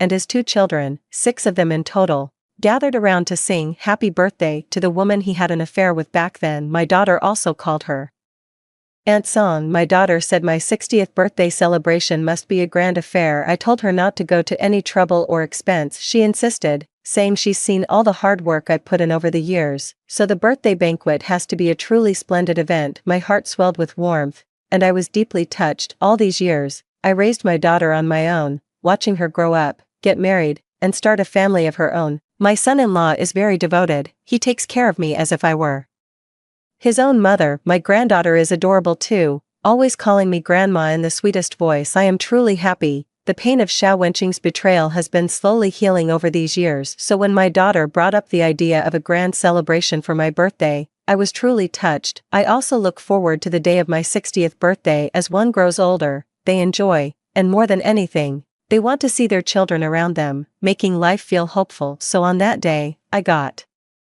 up early. I quickly tidied up, dropped my granddaughter Qiao off at school, and after my daughter and son-in-law finished the breakfast I left on the table, they each went to work. My daughter said that she and her husband would finish their work in the morning and then come home early to throw me a birthday party. I stayed at home, cleaning while waiting for them, but after waiting for a long time and passing the agreed time, my daughter still hadn't returned. I was just about to call her, worried something might have happened. My daughter called just then. Mom, something important came up at work unexpectedly, and it's the same for Xiaonan. I can't take leave, so we might not be able to celebrate your birthday today. My daughter's tone was filled with guilt. I feel a bit down, but the kids' careers are more important, so I try to calm myself down. Then I told her, it's okay, work comes first, you focus on your work. I'll pick Qiao up later. By the way, before I could finish, my daughter suddenly spoke up, interrupting me. Mom, since it's your birthday today, don't bother with anything. My friend is passing by the school this afternoon and will pick up Qiao on the way, then bring her to my office. You just stay home and relax. Thinking about how busy my daughter is and how young Qiao is, I couldn't help but say, maybe I should go pick her up instead. You're so busy. And this little girl is at that mischievous age, she might disturb your work. Hearing my words, my daughter seemed a bit anxious and raised her voice quite a bit. Oh, it's on my friend's way. Mom, don't worry about it. Just relax at home. Don't bother about Qiao. I've got a meeting soon, so I'll talk to you later. Okay. The moment she finished speaking, she quickly hung up the phone, not giving me another chance to say a word. Listening to the dial tone on the other end of the line, I couldn't help but sigh. My daughter has been so busy with work lately. She's lost a noticeable amount of weight, so I went back into the kitchen, planning to stew an old hen for her and my son-in-law to help build up their strength. The old hen takes a long time to stew, and the housework is done, so I sat on the sofa, took out my phone, and planned to rest for a while. As you get older, You tend to scroll through videos when you have nothing to do. I opened the video recommendation page and scrolled through several, but there wasn't anything interesting. Just as I was about to exit, I accidentally tapped on the nearby section. At a glance, I recognized the woman's back on the cover. It was my daughter, Wangi. The video was posted half an hour ago. I decisively clicked to open the video. The scene looked like a hotel private room, with my daughter standing in front of the table, her husband holding Chow Chow beside her, and all three of them smiling. Wangi slightly turned her head, and the camera shifted to the side. Then, I saw Xiao Wenqing. If there's one person I hate the most in my life, it's undoubtedly Xiao Wenqing. We fell in love young, and I thought we were destined for a lifetime of happiness. Then, in our 10th year of marriage, his first love's husband died in a sudden car accident, leaving her alone with their 2 children, a pitiful sight, a widow and her orphans. At first, he secretly supported them behind my back. When I found out, we had a huge fight. His face flushed crimson as he accused me of having a heart of stone. Later, holding his first love's 2 children, he handed me the divorce papers. He said, Xiaoza and Weiwei are both too young to grow up without a father, so he wanted a divorce to be with his first love and become a father to those 2 kids. As he said this, our daughter, Xiaoyi, clung to his leg, sobbing uncontrollably and begging, Daddy, please don't go. Yet, Xiao Wenqing turned and left with such decisiveness. I didn't press the matter further. I took the better part of his fortune and left with our daughter. I changed my daughter's surname to mine, Wang. Her name is now Wangi. Fearing that Wangi might be mistreated by a stepfather, I never remarried, devotedly caring for her,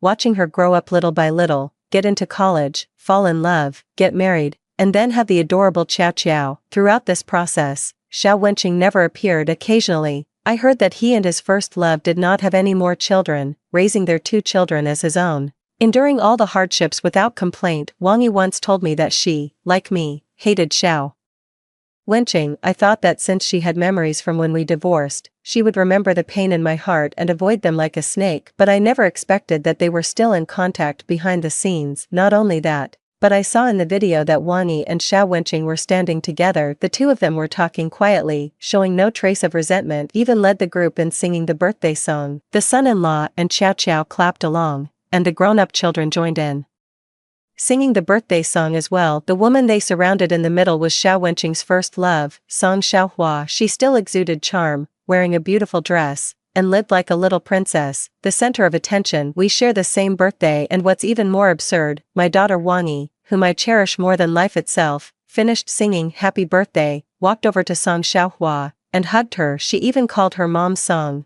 I threw my phone on the ground, and the video kept looping. My chest aches, but more than that, I can't believe it. I keep trying to find an excuse for myself. My daughter, who I've raised alone, has witnessed her father's ruthlessness and seen how Song Xiaohua pretends to be an innocent white lotus, saying sorry while stepping into our home and destroying our intact family. So, how could she possibly call that woman Mom? I couldn't believe it. I sat on the couch for a long time until I smelled the awful burning smell from the kitchen. The broth from the old hen had been boiled dry. I quickly turned off the stove, and in my anxious state, I reached directly for the pot, burning a large patch on my fingers. I was just about to deal with the burn. The doorbell rang unexpectedly. When I answered, I saw a delivery person holding a cake. It was a cake I had ordered for myself, just a small one. Getting older makes one prone to melancholy, to feeling the sadness in the changing seasons. So after I finished talking to Wangi on the phone, I ordered a small cake online. Celebrating alone is still a celebration. I placed the cake on the coffee table and added a few candles on top. I clasped my hands together, closed my eyes,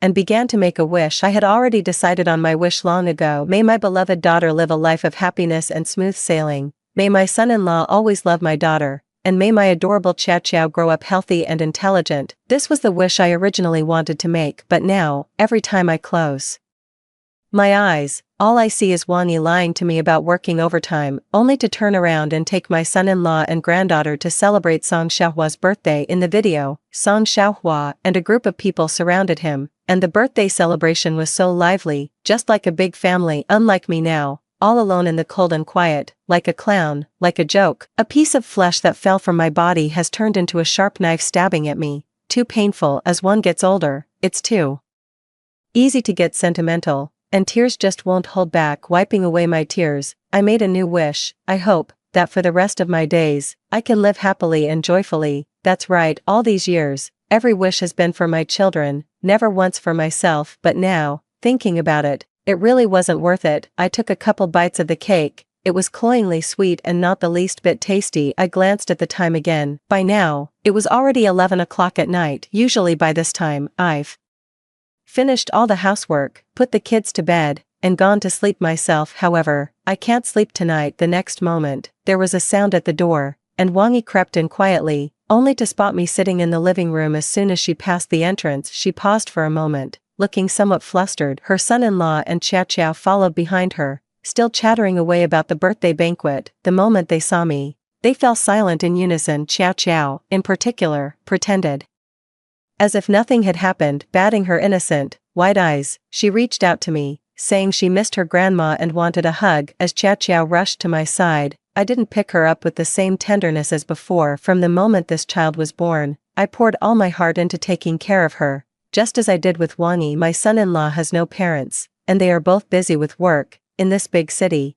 expenses are already high. That's why I've always taken care of Chow Chow, so that my daughter and son-in-law can focus on their work without any worries. Even the little one, just like her mother, betrayed me. As Wangi approached me, she seemed to want to pretend that nothing had happened, feigning a stretch and rubbing her shoulder, saying how incredibly busy she was today and promising a grand celebration for me tomorrow. Her gaze fell on the small cake on the coffee table, and she paused for a moment. Mom, did you buy the cake yourself? Maybe the cake was too small, or maybe the birthday cake they got for Song Xiaohua today was too big. Her guilt was even more evident in her eyes. I felt that probing was pointless, so I asked her directly, Wangi, where did you go today? She paused, her gaze fixed on my face, as if frantically searching for something, but in the end, she chose to play dumb. Mom, what are you talking about? I was at work today. After saying that, she glanced at Qin Xiangyan and Qin Chow Chow. The former quickly nodded in agreement. That's right, Mom, I was swamped at work today.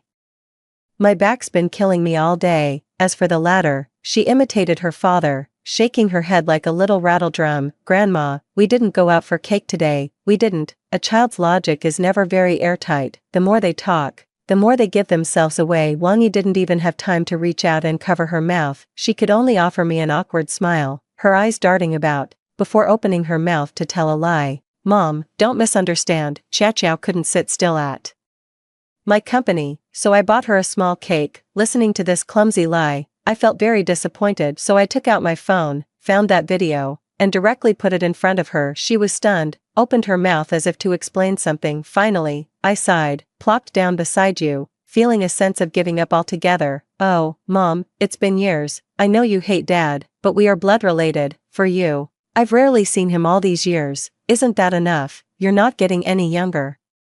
Can't you just let go of that old grudge? Even if you can't, don't drag me into it. All these years, have I ever missed a single one of your birthdays? I've always been there. Aunt Song, she shares the same birthday as you. She'd never say it out loud, but she really hopes the whole family can be together. So I thought, since we all live together anyway, one day is as good as another for a celebration. I figured we could celebrate with her first today, and then make it up to you tomorrow.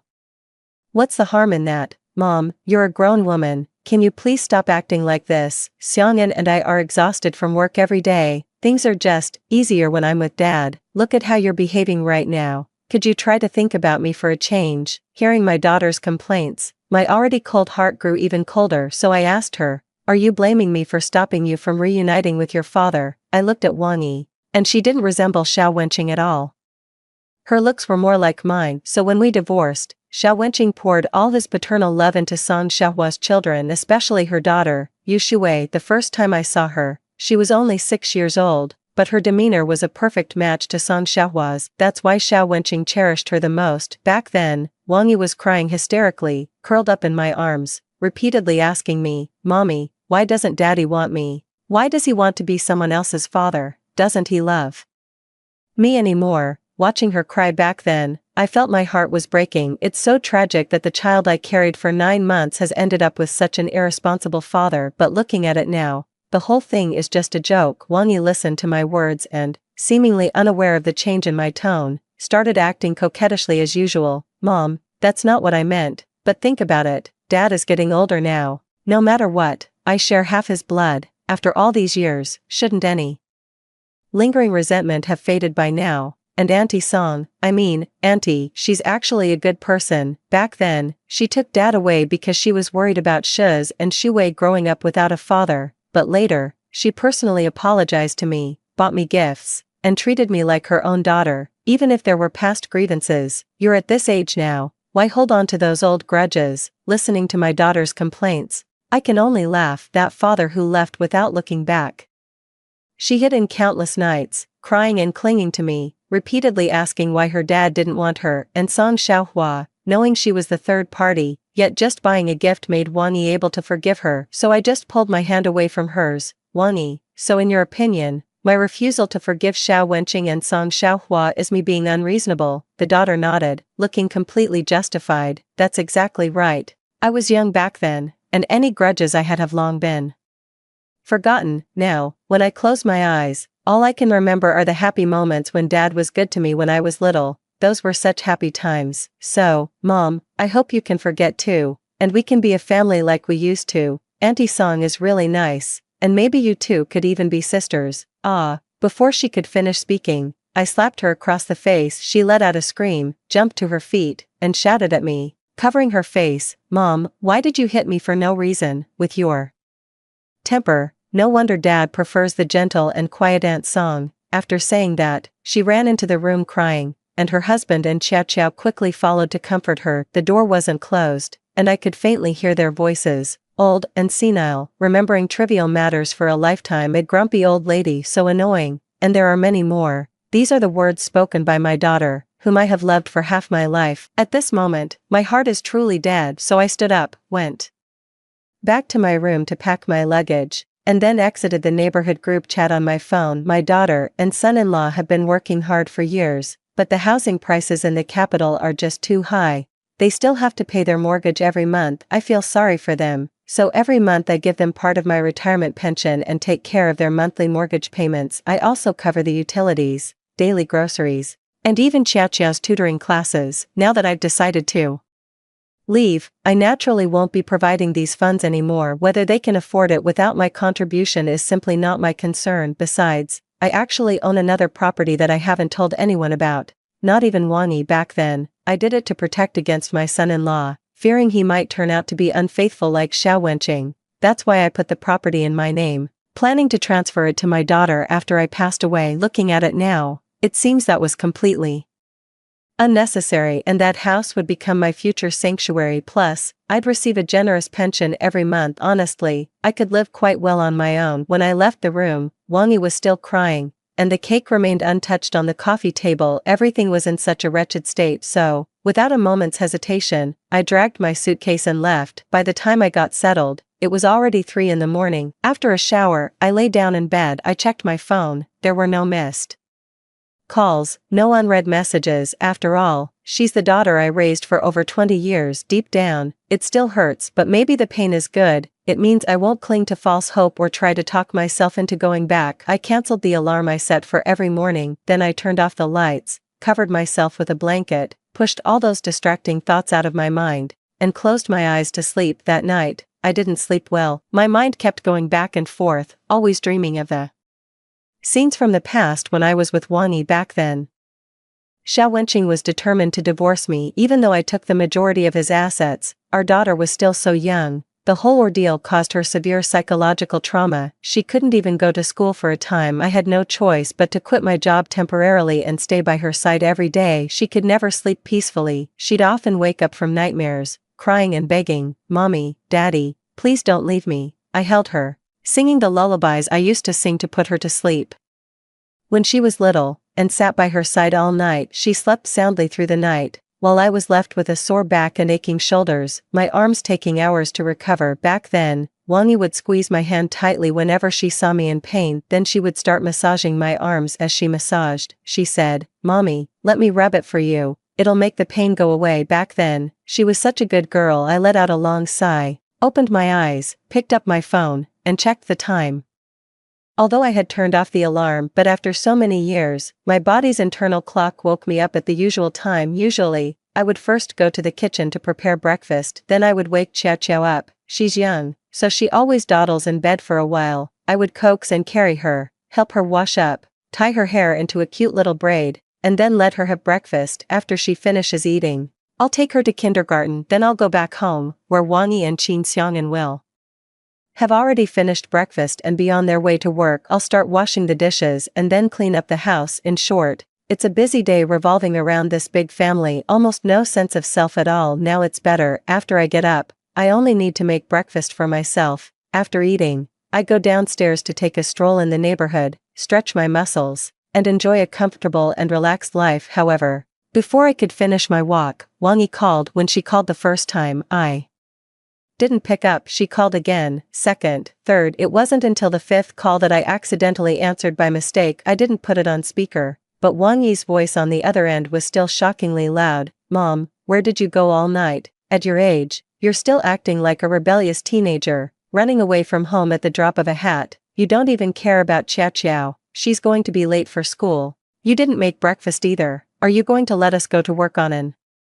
empty stomach? Do you know I have a very important meeting that I can't afford to miss? The constant questioning made it feel like taking care of them was my responsibility. I didn't say anything, but Wang Yi on the other end of the phone just kept talking nonstop. All I asked was for you to help watch the kids, cook a few meals, and keep the house clean. You've been living a life of leisure here at home while Xiaoan and I have been working ourselves to the bone, day in and day out, for this family, and now you just decide to disappear without a word. Don't you think that's incredibly selfish? Selfish? I couldn't help but let out a bitter laugh. This is my own flesh and blood. I devoted my entire life to her, and yet, she never seemed to see my struggles, taking it all for granted. If we're talking about yesterday, I might have still felt a bit sad, a bit reluctant to let go of the years we've spent depending on each other, but from now on, I'm truly disappointed in her. Wang Yi, even though I live in your house, all your mortgage payments and expenses are paid with my money. I've worked hard to take care of this home. If you think this is living the easy life, then you can take over everything from now on. As for me, since you don't like having me as your mother, I don't want you as my daughter either. After saying that, I hung up the phone and ignored her. Still, my mood was a bit affected, so I went upstairs to change into a different outfit, planning to head to the mall for a stroll. All these years, my life has revolved around Wang Yi, her husband, and their daughter. I rarely go to the mall and hardly ever buy clothes for myself. Now, with all those burdens cast aside, my savings and monthly pension are more than enough for me to live comfortably, buying some nice clothes, beautiful bags, and jewelry, and becoming a carefree and independent little old lady. That sounds perfectly fine to me, but I never expected that I would have such a great time shopping so rarely. To my surprise, I ran into Xiao Wenqing at the mall. He and Song Xiaohua were walking side by side, entering a clothing store where we happened to meet face to face. Xiao Wenqing saw me, and his eyes seemed to avoid mine. Song Xiaohua walked up to me with a smug smile playing on her lips, looking just as insufferable as the first time we met. Wang Ruoshu, you're here shopping for clothes too? She made no effort to hide her exaggerated grin, her eyes sweeping over me from head to toe before she shook her head and spoke in a tone dripping with false concern. Just think about it, you're at home all day looking after the kids and doing housework. Even if you buy this pretty dress, when would you ever have the time to wear it? Or perhaps you've got your eye on some old man lately, planning to dress up and see where it goes. It's human nature to love a bit of gossip. She wasn't speaking quietly, so much so that many other customers in the shop couldn't help but glance over. As for this woman, who could now be called an aging mistress, I didn't hold back either. As more and more eyes turned our way, I exclaimed right on cue, how could I ever compare to you? Freshly widowed, you threw yourself and your 2 children into my husband's arms. With skills like yours, it's no wonder I could never learn the trick in all these years. The people present had weathered many storms and were mostly seasoned. Some things didn't need to be spelled out, they could read between the lines. A customer who had just walked in exclaimed directly, oh, so it's the old mistress. Hearing this, Song Xiaohua's face turned red with anger. Xiao Wenqing immediately stepped forward, ready to scold me. Wang Ruoshu, don't go too far, I laughed, turning to look at that customer. He pointed at Xiao Wenqing. Look, this is the man who was lured away back then. He abandoned his own daughter without hesitation, all because someone else's child didn't have a father. He rushed to be a father figure, and even now, the child doesn't carry his surname, yet he doesn't seem to care at all. Isn't that just great? The 2 children still bear the surname Yu, and they only address Xiao Wenqing as uncle. This, however, is a pain that Xiao Wenqing has never been able to let go of. Now that I've laid it all out in the open, his face turned even greener, but since everything I said was the truth, he could only glare at me resentfully. The crowd's laughter grew louder, all calling him a big sucker. Song. Xiaohua was so furious that she couldn't argue with me.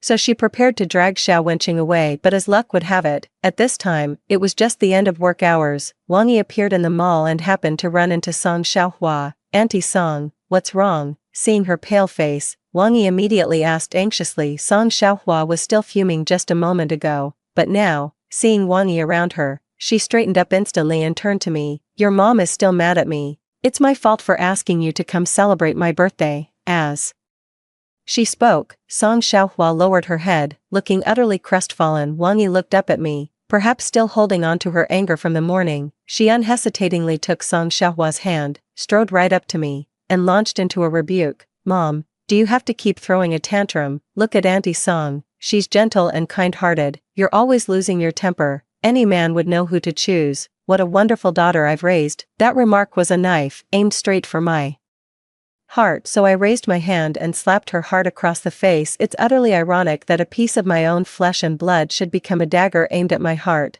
"Mom, you hit me again." She covered her face, looking utterly shocked. I looked at her coldly, my heart, which would have ached for her before, now gradually turning to anger, then to a calm so profound it felt like the ultimate tranquility after disappointment, making Wang Yi in front of me seem utterly unfamiliar. This unfamiliar child is not my daughter, and I don't want her, so I reached out and pushed her, sending her towards Song Xiaohua and Xiao Wenqing. "Since you prefer them, you can call them mom and dad from now on. I don't have that fortune, and I don't want to be your mother anymore." She seemed to laugh out of anger at me. She reached out and linked arms with Song Xiaohua, as if deliberately trying to provoke me, and loudly declared, "If you don't want to be my mom, then fine. I don't want a mom like you who's so emotionally unstable anyway. Auntie Song is so much better. I'm going to their house for dinner today, and we'll be a happy family, unlike you, always dwelling on the past and constantly blaming others." Her movements were so exaggerated that her ID card, tucked in her pocket, fell to the ground. Hearing the noise, I reflexively looked down. The back of the ID card is facing up,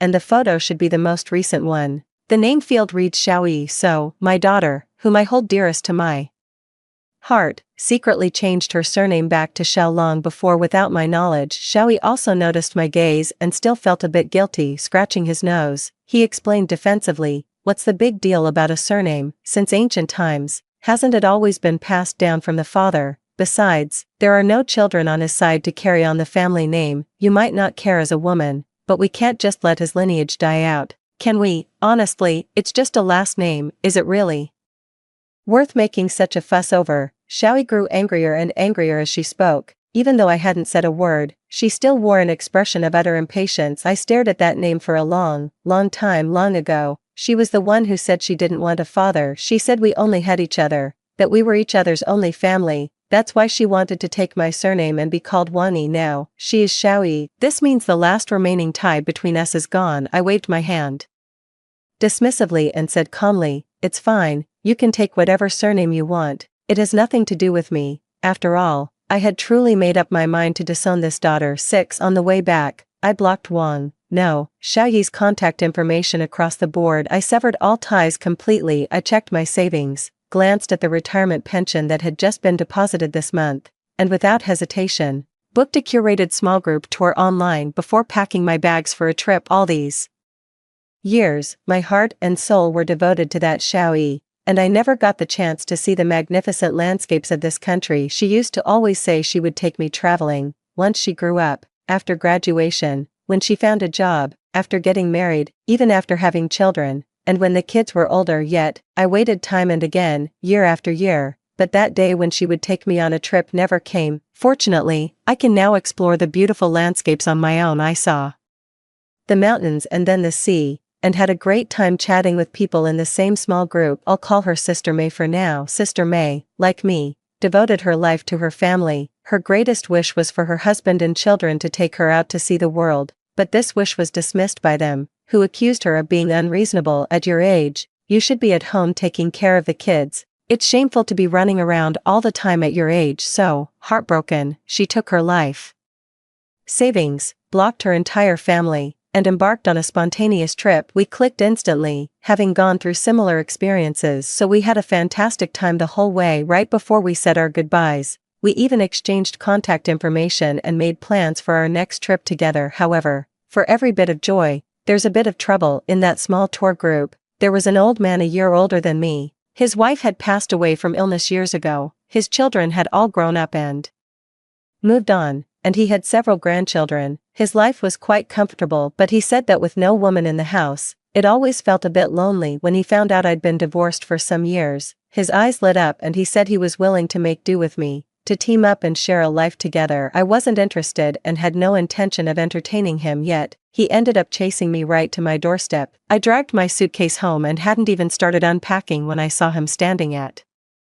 my door, holding a huge bouquet of red roses. Ruashu, look at us, we're about the same age, you're divorced, and I'm single, why don't we just team up and live together? I'm quite fond of you, and I'd hand over all my savings to you, you wouldn't have to do much, my kids will take care of their own children, all you'd need to do is look after me, do the laundry and cooking, maybe take a walk with me now and then, if my kids are ever swamped. You could just lend a hand with the grandkids, it'd be a breeze. Listening to him, I took a deep breath. If I were 20 years younger, I'd have grabbed that mop and whacked him over the head, but at my age, I was afraid I'd throw my back out just trying to lift it, so I just called security and had them throw him out. Ruashu, why are you being so heartless? Don't you like me? Even though I'm in my 60s now, I'm still a handsome old man, and you'd be proud to be seen with me. You've been alone all these years, don't you feel lonely? As the security guard pushed him away, he struggled to speak. Finally unable to hold back, I grabbed the trash in my hand and swung it at him. The commotion was so loud that Xiaoyi, who had just entered the community, spotted me immediately. Mom, what are you doing here? She quickly walked towards me. I went on a 3-month trip, and after feeling refreshed both physically and mentally, I even gained a few pounds. Unlike her, she looked extremely haggard and had clearly lost weight. I didn't say anything. She came up to me, pointed at the old man beside me, who was still struggling, as if suddenly realizing something, immediately pointing at me. Mom, how old are you? You still want to find a partner, aren't you ashamed of yourself? Her eyes full of reproach, she looked absolutely furious, then started hitting the old man with her bag, yelling at him to get lost. While hitting him, she scolded, Mom, are you out of your mind? At your age, any old man interested in you is probably after your money. Don't be so naive and fall for it. After chasing the old man away, she looked at me again and pointed at the neighborhood behind me. So, you've been dodging my calls for ages, renting a place all by yourself and living it up, huh? She seemed to think of something, visibly upset. She continued, you're living the high life, aren't you? Just washing your hands of everything. Do you have any idea what it's like for me? I'm at home alone, juggling work and taking care of the kids. I'm run off my feet, and all you do is add to my troubles. You don't help with the kids, you don't lift a finger around the house, you just swan off to enjoy yourself and get tangled up with some old man. You're a real prize of a mother. The sarcasm in her words was unmistakable. I looked at her with cold eyes. I told you the last time we met, since you prefer Song Xiaohua, go be her daughter from now on. As for me, I'm not blessed to be your mother, nor do I want to be your mother anymore. And as for that mess at your house, I have no obligation to clean it up for you. Got it? Hearing my words, she seemed to finally snap out of it and realize I was truly resolved, yet she couldn't help but lash out. What do you mean, be my mother? We're connected by blood. I came out of your womb, that makes me your daughter. Just come home already. The house is a complete mess. You were the one paying the mortgage and all the utility bills, and then you just vanished without a trace. Do you have any idea how helpless that left me and Xiangyan? We don't make much money to begin with, and we have a child to raise. We haven't been able to save a single penny these past few months, and it's all your fault. Listening to her tirade, I slapped her again. Get out. I was completely disappointed, so I didn't want to hear her anymore and turned to walk inside. She held her face, which had been hit, and stomped her feet in place. Mom, Wang Ruashu, is this all you do every day? I just told the truth. And you hit me, no wonder Dad left you. Those words made me stop in my tracks. I turned around, and she looked at me, raising an eyebrow and smiling. Knowing I was about to back down, I threw another bag of trash I hadn't thrown away directly at her head. Xiaoyi, when Xiaoenking wanted a divorce with me, it was because he was blind and a jerk. Between him and me, it was just that piece of paper, and once it was gone, we were nothing. but you're different, you share blood with him. Yet he still chose to abandon you for a child that has no blood relation to him, in the end. Who's the real clown here? You know it in your heart. Perhaps in the past, I never imagined that one day, I would be stabbing each other in the back with the very flesh that came from my own body. But if it has to be done, then so be it. Just a piece of flesh that fell off, treat it as a rotten piece of meat, and only by removing it can it heal. No one clings to rotten flesh, because it's not worth it. Xiaoyi, it's not worth it. I turned to leave once more, her face flushed with anger, and just as she was about to follow and say something, the phone suddenly rang. She answered it, and a moment later gasped,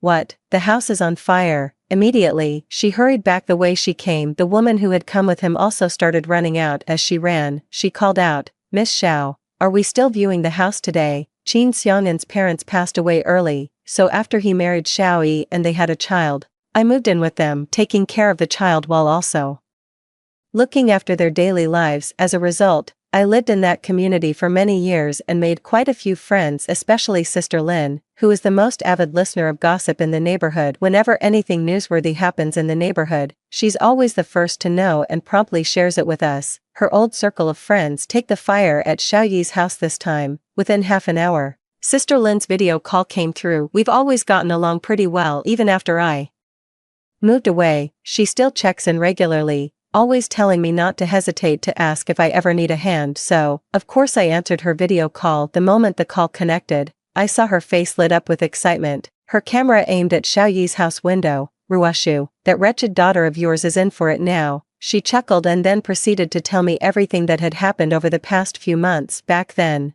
I signed up for a package tour. Xiaoyi couldn't find me, and, after I slapped her several times, she grew resentful and kept in constant contact with Song Xiaohua. Both of Song Xiaohua's children are still unmarried. Yushiz is a good-for-nothing. He never liked studying before, and now he can't be bothered to hold down a job, just loafing around at home all day. As for Yu Shuwei, she had no desire to work either. All she thought about was marrying into money. Seeing that Xiaoyi had bought a large house, Song Xiaohua figured their family was doing quite well for themselves, even with the mortgage payments, so she foisted her 2 children onto Xiaoyi. She justified it by saying that since they were family, they should spend more time together. The pair of siblings had no shame. They showed up at Xiaoyi's house the very next day, arriving empty-handed each time only to leave laden with armfuls of stuff. Yushiz had even invited a bunch of his unsavory friends over to his place for a party. They made a complete mess of the place. Qin Xiang'an was furious.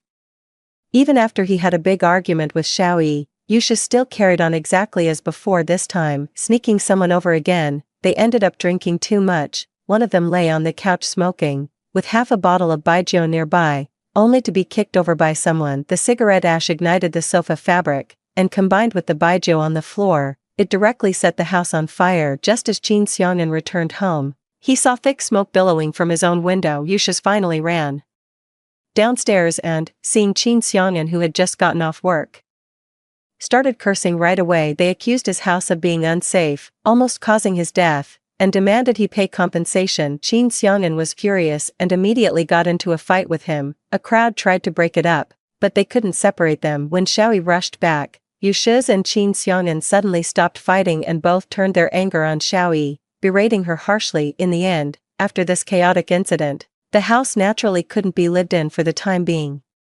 Xiaoyi had originally planned to stay at Xiao Wenqing's place for a while, but they were told straight up that there was no room, and they were sent to a hotel, not even given a shred of face. A group of people sat downstairs in the residential complex, munching on sunflower seeds and watching the drama unfold. Sister Lin directly pointed the camera at them, giving me a live broadcast. At the end, Sister Lin said to me, "Every villain meets their match, don't go soft on her. A daughter like that isn't worth your pity." I nodded. I truly didn't feel an ounce of pity, having been utterly disappointed to the core watching them on the video, still endlessly bickering and making a scene. I just found it somewhat ridiculous. Family bonds, in that moment, became profoundly ironic. In the end, Xiaoyi emerged victorious from this whole farce. She moved her entire family there, as if to prove her choice was the right one. Little did she know, that very decision would be her complete undoing. As for me, after that video call with Sister Ling, I pretty much stopped paying attention to Xiaoyi's affairs. I've picked up a new hobby recently, handcrafting ceramics. going to a studio to shape all sorts of cute little trinkets, is really relaxing. I ended up going for several days in a row, and wouldn't you know it, right next to the pottery studio was a hotel. I had just left the pottery workshop with my fired ceramics when I spotted Xiaoyi right at the hotel entrance, and there, standing before them, were Qin Xiangyan and Yu Shuwei, their clothes in disarray. Qin Xiangyan, we've been married for 7 years, I even gave you a lovely daughter, how could you cheat on me with Yu Shuwei behind my back? She was screaming her heart out. Xiao Qiao, who she was holding by the hand, looked rather frightened. Yu Shuwei hadn't even bothered to straighten her clothes. Over the years, she had cycled through numerous boyfriends and had developed a remarkably thick skin, even with a room full of eyes fixed on her. She didn't feel the slightest bit of shame. She even went so far as to lean right into Qin Xiangyan's arms in front of everyone. Xiaoyi, look at you now, just a frumpy housewife, with no one to help you with the kid. You had to quit your job to stay home, you don't even bother to take care of yourself anymore. How could Brother Xiangyan not get sick of looking at that face of yours every single day? Having said that, she then shot a flirtatious glance at Qin Xiangyan beside her. Brother Xiangyan, tell me, do you like this old woman more, or do you like me more? Yu Shuwei was charming and, more importantly, a fresh face. Having argued constantly with Xiaoyi for days, Qin Xiangyan already felt a rift between them. Now, caught red-handed, he felt not an ounce of guilt and spoke bluntly. Xiaoyi, what's all the fuss about? Instead of staying home and minding the child, what are you doing running around outside? What man doesn't stray? Let's not look far, just take your own father. Didn't he abandon your mother back then and run off with another woman? And didn't you forgive him anyway, even calling that woman mom? If you could accept it back then, why can't you accept it now? Hearing Qin Xiangyan's words, her eyes widened in an instant, and she began shaking her head repeatedly. Xiangyan, Qin Xiangyan, how could you say that? How could you possibly say that? She seemed on the verge of a breakdown, reaching out as if to strike Qin Xiangyan. Qin Xiangyan shoved her aside, shielding Yu Shuwei in his arms, and looked down at her with contempt, as if she were a clown. Xiaoyi, let's not beat around the bush anymore. Do you really think your father cares about you? If it weren't for the house I worked so hard to buy, would he even be trying to get back in touch with you? He just wants to squeeze some money out of you, to pad the bank accounts for you Shiz and Shuwei, and here you are, rushing right into his arms. Are you that desperate for affection? But I suppose you did one good thing. Shuwei is much more appreciative and interesting than you ever were. Let's get a divorce. I don't want the child, you take them, we'll split the money 50-50, now get out. Since you seem to accept what happened to your mother, I assume you won't have the nerve to keep clinging to me, right? With each word, it struck Xiaoyi's heart, driving her increasingly hysterical and inconsolable. Yu Shuwei remained calm as ever, casually flicking her hair, then bending down to look at Qin Xiaoqiao standing in front of her. Sweetie, do you think your mom is emotionally unstable? She's making a huge fuss over such a small thing. Xiaoyi's eyes widened instantly upon hearing Yu Shuwei's words. Get out, you're not allowed to do anything to my daughter.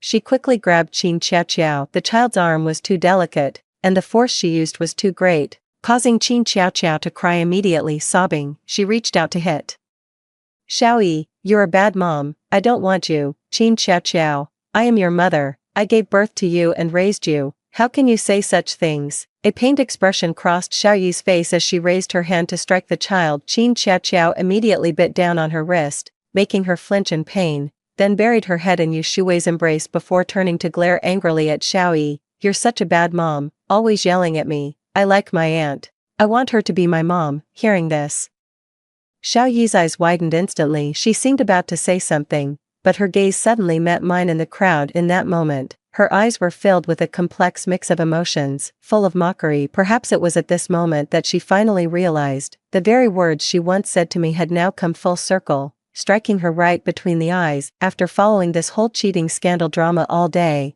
Sister Lin sent me dozens of 60-second voice messages. They were, without exception, just a rundown of everything I had witnessed today. After their home burned down, the family of 3 moved in with Xiao Wenqing. The couple already had some underlying tension between them, and they argued constantly every day. On top of that, with me gone, someone had to take care of Qin Xiaoqiao going to and from school. In the end, Xiaoyi quit her job to focus on raising the child at home. Yu Shuwei then set her sights on Qin Xiangyan's money-making abilities. After a few encounters and some deliberate seduction, the two of them ended up getting involved Xiao Wenqing and Song Xiaohua were aware of it, and even helped cover for them. Even Qin Xiaoqiao had stumbled upon it a few times, but a single lollipop was enough to buy her silence in the end. The whole farce culminated in this. Xiao Yi, who knew the whole truth, was driven out of the house by the entire family. Even her darling Qin Xiaoqiao threw a tearful tantrum, refusing to go with her,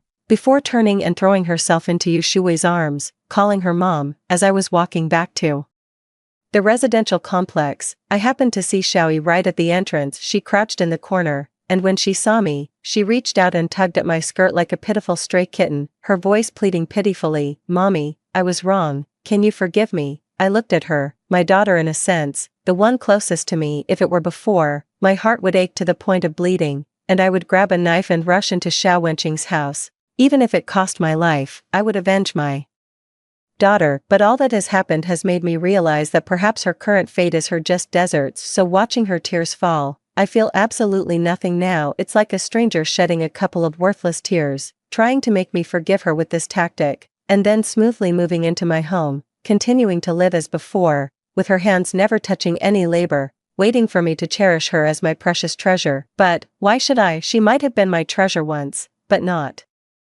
anymore. So I shook off her hand, my heart utterly calm, and said in a level voice, "You're mistaken, I'm not your mother. I did have a daughter once, but in my heart, she died long ago. As for you, go back to wherever you came from, don't show your face here again, or I won't hesitate to call security. Is that clear?" With that, I turned and walked straight home, ignoring her desperate, wailing cries. Xiaoyi came looking for me a few more times. I refused to see her. I had already made up my mind to disown this daughter. She must have gotten the message by now. My resolve was absolute. Later, she never appeared again, and I still go for walks, make pottery, or buy a few beautiful dresses at the mall every day. Life, I need to enjoy it to the fullest now. The next time I heard about her was half a month later. Xiaoyi was traumatized as a child and had some mental issues. It was only through my daily companionship that she regained her cheerful and lively nature. Now, she has been abandoned by everyone. Even her daughter, whom she cherished as her life, has turned her away using the excuse of wanting to leave her home. She gathered the entire family together, claiming it was for one last. After the meal, she plans to leave alone for another city and never return. And that meal, she had prepared it with her own hands. And the ambulance, it arrived that very night. Xiaoyi bought a lot of rat poison, paraquat,